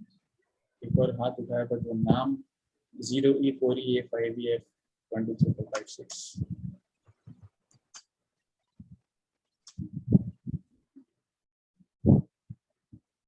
आप अनम्यूट कर सकते हैं, आपको रिक्वेस्ट है। हरे Krishna Prabhu ji. Hare Krishna.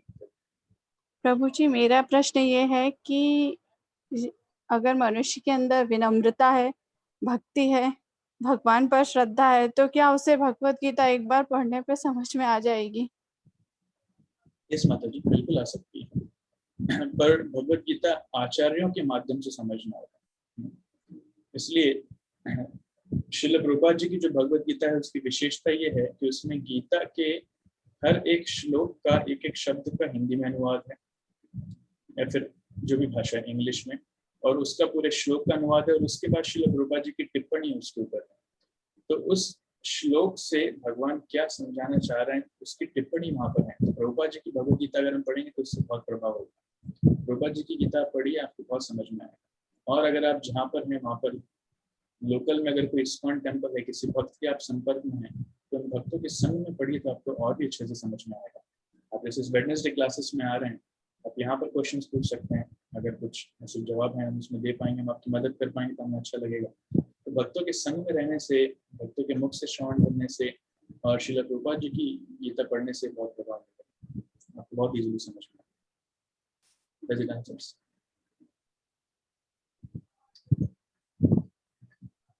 Okay, thank you. प्रभु जी, यस मैम। और ये विनम्रता का भाव मनुष्य के अंदर इतनी आसानी से नहीं आता है आज के समय में। विनम्रता का विनम्र कैसे हुआ जाए, कोशिश करते हैं इंसान लेकिन नहीं हो पाता है। कई बार ऐसी सिचुएशन आती है कि आपको गुस्सा आ ही जाता है, तो उसको कैसे कंट्रोल किया जाए? बहुत अच्छा क्वेश्चन, बहुत अच्छा प्रैक्टिकल क्वेश्चन इसमें। और एक और चीज इसमें ऐड कर सकते हैं, बल्कि आजकल के युग में जो व्यक्ति विनम्र नहीं है, जो अहंकारी है, लोग उसको ज्यादा अच्छा मानते हैं। क्या पैशनेट व्यक्ति, पैशन होना चाहिए, काम करने के लिए पैशन होना चाहिए, एग्रेशन होना चाहिए। सो पीपल अप्रिशिएट जिसके अंदर पैशन ज्यादा है, एग्रेशन ज्यादा है। अहंकारी व्यक्ति को लोग अप्रिशिएट करते हैं। ये गलत है actually, this is completely wrong. तो जिस कल्चर, जो भी कल्चर चल रहा है स्कूल्स में, कॉलेजेस में, कॉर्पोरेट्स में, हर जगह, दैट इज कम्प्लीटली रॉन्ग। इस कल्चर में रहते हुए कोई व्यक्ति अगर विनम्र है तो लोग उसका मजाक बनाते हैं। लेकिन आध्यात्मिक जगत में ये विनम्रता बहुत महत्वपूर्ण है। विनम्रता एक्चुअली एक चाबी है। हमारे गुरु महाराज जी कहते थे कि आध्यात्मिक जगत में प्रवेश करने का जो द्वार है बहुत छोटा है। तो जब तक एक व्यक्ति अपने आप को बहुत छोटा नहीं मानता, विनम्र नहीं महसूस करता, तब तक वो प्रवेश नहीं कर सकता। तो विनम्र कैसे हुआ जाए, इस विनम्र के लिए बहुत सारे सॉल्यूशन है, पर जो विशेष प्रामाणिक सॉल्यूशन है हमारे गुरु महाराज जी बताते थे कि एक लाइन अगर खींची है, एक्चुअली अकबर बीरबल की स्टोरी से था कि अकबर ने एक लाइन खींची थी अपने दरबार में जमीन पर, और उसने अपने मंत्रियों को कहा कि इसको बिना मिटाए कोई छोटा करके दिखाइए।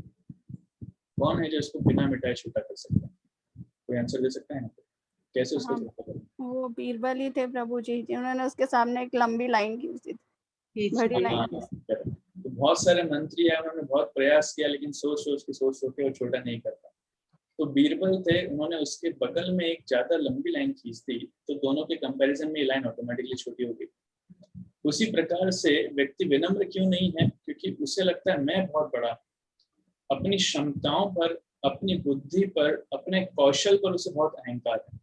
भगवद गीता में कृष्ण इसका विश्लेषण करते हैं, प्रकृति क्रियमाणानि गुणैः कर्माणि सर्वशः अहंकार विमूढ़ात्मा कर्ताहमिति मन्यते। कृष्ण कह रहे हैं कि इस जगत में सारी चीजें प्रकृति के गुणों के माध्यम से संचालित होती है, लेकिन एक अहंकारी व्यक्ति सोचता है कि कर्ताहमिति मन्यते, वो खुद को कर्ता मानता है। इसलिए हम देखते हैं लोग लेक्चर्स भी ऐसे देते हैं कि आपको इतनी मेहनत करना होगा, आपको ये करना होगा, वो करना होगा, सब कुछ आपके हाथ में है, आपका भविष्य आपके हाथ में है, सो मेहनत। अरे हर चाय वाला थोड़ी नरेंद्र मोदी बन जाएगा, हर बस का कंडक्टर थोड़ी रजनीकांत बन जाएगा, कितनी मेहनत क्यों ना कर जाएगा। So everything is not in the hands of a person, ये चीज समझना बहुत जरूरी है। लेकिन अहंकारी व्यक्ति को खुद को कर्ता मानता है। सो जब हम इतने छोटे हैं और हमें अहंकार है, हम जब कृष्ण के बारे में श्रवण करेंगे, कृष्ण की महानता को समझेंगे, तब ऑटोमेटिकली हमारा अहंकार बहुत छोटा हो जाएगा, बहुत कम हो जाएगा। इसमें एक बार हमारे एक आचार्य हैं श्री तमाल कृष्ण गोस्वामी महाराज, अभी शरीर छोड़ दिया उन्होंने, तो उनका एक बहुत अच्छा पास टाइम है श्रील प्रभुपाद जी के साथ। प्रभुपाद जी के वो शिष्य हैं, तो वो लॉस एंजलिस मंदिर में, अमेरिका में एक मंदिर के टेम्पल कमांडर थे। तो उनके अंडर में सैकड़ों भक्त थे जिनको वो आदेश देते थे। तो उन्हें अपनी परिस्थिति पर, एक पोजीशन पर थोड़ा सा गर्व हो गया था। तो कुछ भक्तों ने प्रभुपाद जी को कंप्लेन किया, प्रभुपाद जी को कंप्लेन किया, बोले प्रभुपाद जी ऐसा है, उनको थोड़ा गर्व हो गया। प्रभुपाद जी ने भागवतम बुलवाई, बोले भागवतम लेकर आओ, फिर भागवतम बुलवाया। So can you see this photo in the Bhagavatam first canto? ये आध्यात्मिक जगत का फोटो है जहाँ पर अनंत कोटि ब्रह्मांड है। ये भगवत धाम है, गोलोक वृंदावन। ये एक एक वैकुंठ प्लैनेट है जो आपको दिख रहा है। These are all Vaikuntha planets. तो ऐसे ये जो स्पिरिचुअल वर्ल्ड है, this is 3/4 creation of Krishna. ये भगवान की सृष्टि में से 3/4 भाग है। और आध्यात्मिक और भौतिक जगत जो है, ये भगवान की क्रिएशन का 1/4 भाग है। और उस 1/4 भाग में ही भौतिक जगत में अनंत कोटि ब्रह्मांड है, अनंत कोटि ब्रह्मांड। ये फोटो को मैं डिटेल में नहीं दिखा पा रहा हूँ, अदरवाइज मैं आपको बताता। अनंत कोटि ब्रह्मांड, उस अनंत कोटि ब्रह्मांडों में से एक ब्रह्मांड जिसके अंदर अनंत कोटि ग्रह हैं, ग्रह नक्षत्र, उसमें से एक जो प्लेनेट है जिसको बोलते हैं पृथ्वी, उस पृथ्वी पे सैकड़ों देश हैं, बहुत सारे महाद्वीप हैं, सैकड़ों देश हैं। उन सैकड़ों देशों में से एक देश है अमेरिका। उस अमेरिका में सैकड़ों स्टेट्स हैं, इन सैकड़ों स्टेट्स में से एक स्टेट है ये, और उसमें भी बहुत सारे शहर हैं। उन शहरों में से एक शहर है लॉस एंजलिस।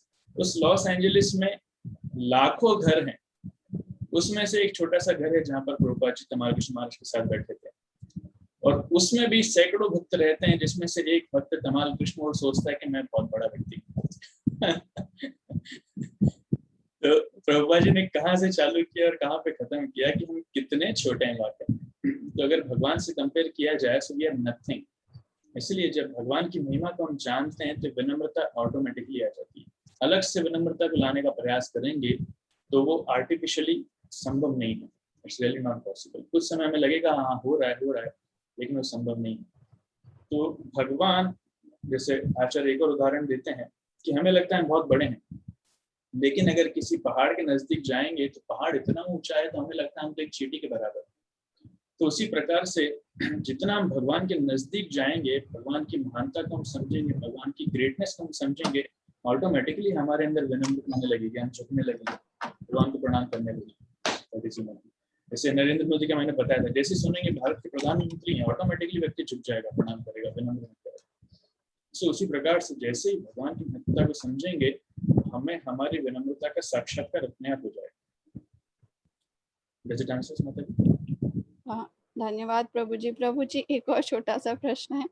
अगर मनुष्य विनम्र होता है तो उसका स्वभाव सरल होता है, और सरल होता है तो लोग फायदा भी उठाते हैं। तो मैंने कहीं पढ़ा था कि जरूरत से ज्यादा सरल होना भी मनुष्य के लिए अच्छा नहीं है।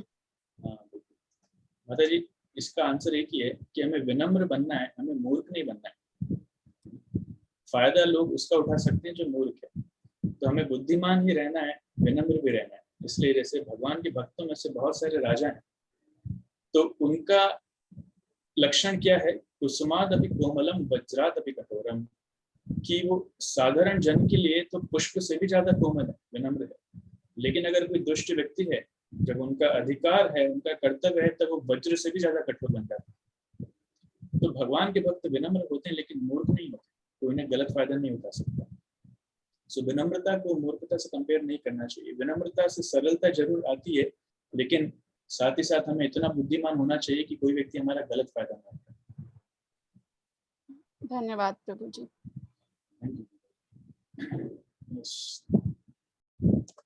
आशीष करे प्रभु।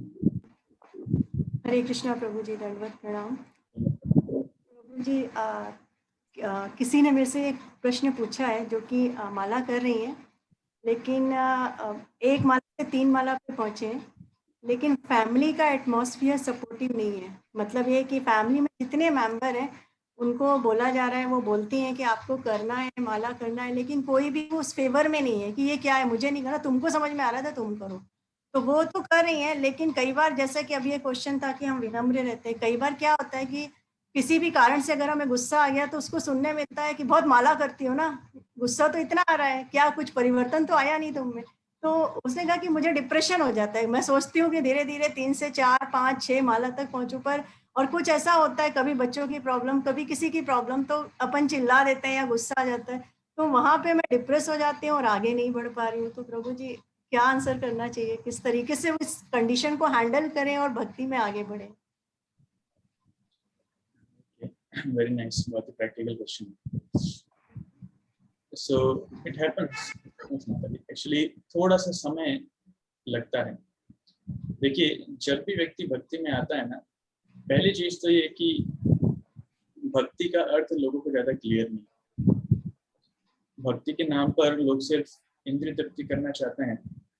तो जब कोई व्यक्ति शुद्ध भक्ति का थोड़ा उस मार्ग पर आगे जाता है और जब देखता है कि अच्छा धीरे धीरे ये मांस खाना छोड़ दिया है, इसमें नशा करना भी छोड़ दिया है, सिगरेट वगैरह भी छोड़ दिया है, और ये बाहर का नहीं खाता, भगवान को भोग लगा के सब खाना है, माला करना, अरे इतना कहाँ होता है। बाहर आप जाइए, बस आपको 2 मिनट सिमरन करना भगवान का, आंख बंद करके 2 मिनट ध्यान कर लीजिए रात में सोने से पहले, बस हो गया, और कुछ करने की जरूरत नहीं, जो करना बाकी सब दिन में कर सकते हैं। तो भक्ति में जब हम आगे बढ़ते हैं, भगवान की भक्ति में जब जैसे रस आने लगता है, तो नेचुरली भगवान की भक्ति में समय हमारा बढ़ने लगता है। माला करने में रुचि आती है, भगवान का नाम लेने में, भगवान की कथाओं को श्रवण करने में, प्रसार करने में रुचि आती है, और गलत चीजें अपने आप कम होती जाती है। तब ये जब इतने सारे चेंजेस कोई भी व्यक्ति देखता है तो एकदम उसको शॉक लगता है, इसको क्या हो गया अचानक से यार, ये बचपन में एकदम 55 के काम कैसे करने लगा है, 55 की उम्र वाले। So people they can not accept it, उन्हें ये चीज स्वीकार नहीं होती, क्योंकि उन्होंने अपने पूरे जीवन में ऐसा उदाहरण कभी देखा नहीं कि लोग इतना ज्यादा सिंसियर भी हो सकते हैं, इतना सीरियस, उन्होंने ये सब पाप कर्म करना भी छोड़ दिया है, बुरी आदतें छोड़ दी हैं, इतना नाम ले रहे हैं, 1 घंटा 2 घंटा, पूरा जीवन चेंज हो गया है। सो उन्हें वो चीज थोड़ा वो शॉक के रूप में लगती है, इसलिए कई बार वो एग्रेसिव हो जाते हैं। लेकिन इसमें विचलित नहीं होना चाहिए, क्योंकि उन्हीं में से कुछ लोग धीरे धीरे आगे जाके एप्रिशिएट भी करते हैं, उसकी भलाई भी करते हैं, और वही लोग धीरे धीरे फॉलो भी करना चाहते हैं। बहुत सारे लोग धीरे धीरे फॉलो करते हैं, तो इट टेक्स टाइम, उस पूरी प्रक्रिया में समय लगता है। इसलिए इस प्रश्न में मैं ज्यादा कुछ नहीं बोलूंगा, मेरी मम्मी यहाँ पर है, सबसे पहले मैं प्रणाम करता हूँ, मैं स्पॉटलाइट करता हूँ। मैं रिक्वेस्ट करूंगा कि मेरी मम्मी अगर उसका उत्तर दे पाए तो आई जस्ट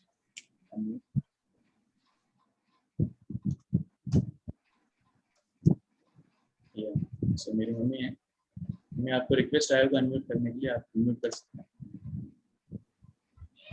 हरे कृष्णा, दंडवत प्रणाम, दंडवत प्रणाम। तो मैं 2006 में भक्ति जीवन में आया था, उज्जैन में 11वीं क्लास में। तब मेरी मम्मी भी बहुत परेशान होती, अरे तू क्या कर रहा है, प्याला सा नहीं कर रहा, मैं कितनी परेशानी होती, तेरे लिए अलग बनाना पड़ता है, मैं नहीं बनाऊंगी अलग हाल है।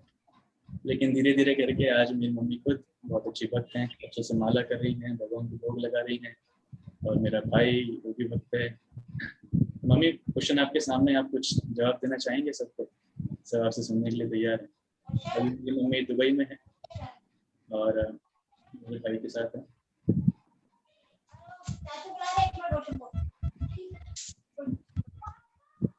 मम्मी आप कुछ बोलोगे? क्वेश्चन आ रहा है। नहीं, आप कुछ बोलोगे? भैया तो ठीक है, आ जाएगा। क्वेश्चन ये है कि भक्ति जब करते हैं तो परिवार वालों को डर लगता है, थोड़ा सा संकोच होता है कि ये क्या हो रहा है, लेकिन बाद में कैसे परिवार वाले इसको स्वीकार कर लेते हैं। आप कैसे भक्ति में आ गए, आपने कैसे माला करना चालू किया?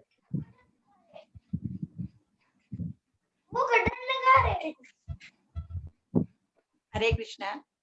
हरे कृष्णा। मेरा बेटा है ये धीर और प्रभुदास, ये इस्कॉन मंदिर से जुड़ा था, मंदिर में आता था और उन्होंने गुरु महाराज जी से मिलाया। हम इंदौर में थे, तो इंदौर में गुरु महाराज जी आए और उन्होंने भी कहा कि आप माता जी माला करा करो, और धीरज ने भी कहा मम्मी आप बैठे रहते माला करा करो, 11 का भी उपवास किया करो। धीरे धीरे हमने भी माला चालू कर दी, तो अच्छा लगा, 2 माला स्टार्ट करी। माला करते करते मन में शांति मिली, बहुत अच्छा लगता था। जिस दिन नहीं करती थी उस दिन अच्छा नहीं लगता था, ऐसा लगता था कि मैंने कुछ किया ही नहीं जीवन में।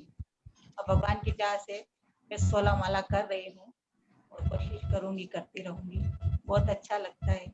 और इसका भी जुड़ा है, हमारा घर भी पूरा जुड़ा है, धीरे धीरे बच्चे भी इस लाइन से चल रहे हैं, बड़ा बेटा भी है और भक्ति सेवा करते हैं, बहुत अच्छा लगता है हमें। गुरु महाराज जी के भी दर्शन होते हैं, बस ये बच्चे के थ्रू ही हमने इस्कॉन मंदिर ज्वाइन किया, उसके बाद ही हमने दर्शन किए गुरु महाराज जी के, बड़े गुरु महाराज जी के। ऐसे सत्संग ज्वाइन करते थे, बहुत अच्छा लगता है। अब लगता है कि संसार में सिर्फ कृष्ण के सिवा कुछ नहीं, कृष्ण भक्ति के सिवा कुछ नहीं। सुबह उठते कृष्ण भगवान के दर्शन नहीं करते तब तक तो मन में मजा नहीं आता है। अब प्रभु जी का दर्शन होता है, गुरु महाराज जी का दर्शन होता है तो बहुत अच्छा लगता है। अब सत्संग आता है, हर बुधवार को इंतजार करती हूँ, फटाफट खाना बना के अब शाम को सत्संग आएगा 7 बजे, पहले बैठ जाती हूँ सत्संग सुनने। बहुत अच्छा लगता है।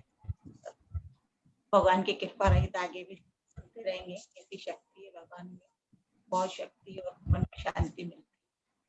अच्छा है बच्चा इस राह पे चला है। गंदी आदतों में सब कोई चलता है, लेकिन अपना बच्चा अच्छी राह पे चला तो मन में खुशी और संतोष होता है। मुझे बहुत गर्व है, मेरा बेटा इस्कॉन से जुड़ा है, बहुत खुशी है। सबके बच्चे इसी राह पे चले। Hare Krishna. Thank you so much. तो पॉइंट ये बता रहा था मैं कि स्टार्टिंग में जब मैं आया था, जुड़ा था, तब सभी घर वाले, मम्मी, दादी, चाचा, चाची, सब मुझे समझाते, बोले तू भटक गया, ऐसा नहीं होना चाहिए, सब परेशान होते थे। पर ये स्टेजेस हैं, जैसे कोई व्यक्ति आता है तो ये स्वाभाविक है कि परिवार वाले धीरे धीरे स्टार्टिंग में थोड़ा दिक्कतें पैदा करते हैं, लेकिन हम उन कठिनाइयों को झेलते हुए, उन्हें सहन करते हुए उनके स्वाभाविक वेल विशर के रूप में आगे बढ़ते हैं। साथ ही साथ हमारी भक्ति में हम अगर हमारी सिंसियरिटी को बनाए रखते हैं तो धीरे धीरे वही लोग अप्रिशिएट करने लग जाते हैं और फिर वही लोग धीरे धीरे फॉलो करने लग जाते हैं। तो ये सौभाग्यवश मेरी माँ की ब्लेसिंग्स हैं, उनका आशीर्वाद है, जिस वजह से हम आ पाए थे।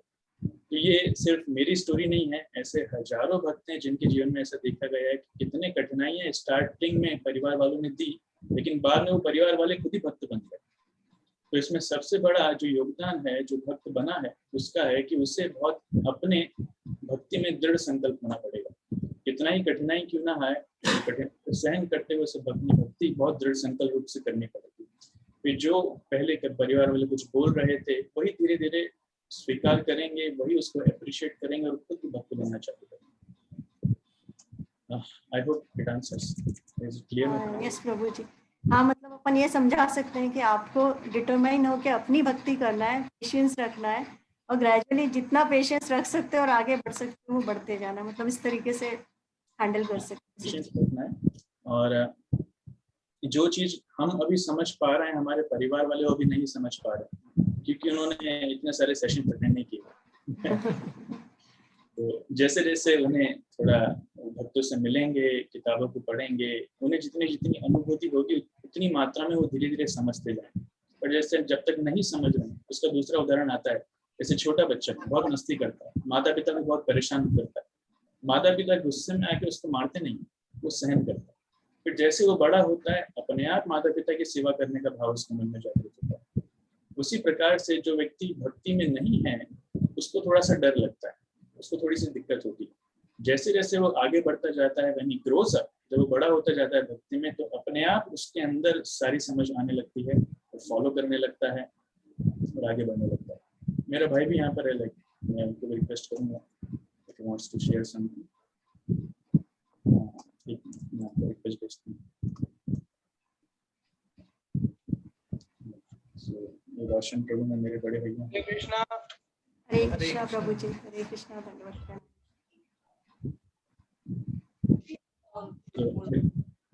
ये क्वेश्चन ये था कि भक्ति में जब कोई व्यक्ति नया आता है तो परिवार वाले स्टार्टिंग में बहुत परेशान होते हैं, थोड़ा कुछ समझ नहीं पाते तो बहुत कुछ बोलते हैं, करने का प्रयास करते हैं। तो उस समय कैसे अपने दृढ़ता बनाए रखें और कैसे भक्ति में आगे बढ़ना चाहिए, परिवार वाले कैसे समझेंगे? परिवार वालों को एक्चुअली परिवार वालों को भी भक्ति में जोड़ने के लिए बहुत जरूरी है। जब तक उन्हें भक्ति के बारे में समझाएंगे नहीं तब तक वो अपोज ही करेंगे।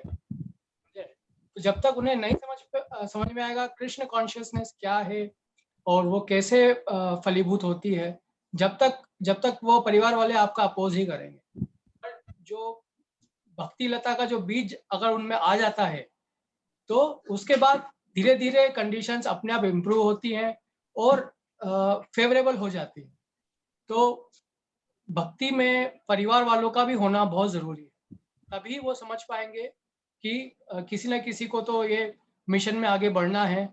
तो इसी तरह से हम आपको आगे बढ़े हैं। मैं आज जो भी कुछ हूँ, मेरी मदर और मेरे ब्रदर, इन सब के आशीर्वाद, इन सब की मेहनत की वजह से ही, तो मेरा प्रणाम इनको है और मैं अपनी कृतज्ञता इनको जाहिर करता हूँ। इन सब की वजह से मैं आज आपके सामने हूँ। हरे कृष्ण।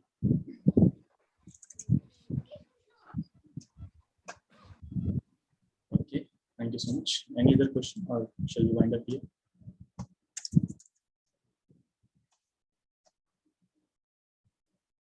ओके, तो काफी समय हो चुका है, 10 बज गए, हम यहीं पर रखते हैं। वृंदावन धाम के बारे में आपको डिटेल्स टेस्ट अभी व्हाट्सएप पर आ जाएंगे 1 मिनट में। सो आप वृंदावन धाम के लिए रजिस्टर कीजिए और see you next Wednesday. Kapil Muni को लेक्चर देंगे अगले Wednesday. Thank you so much. Hare Krishna. जय वृंदावन धाम यात्रा की, संवेद गौर भक्त वृंद की जय।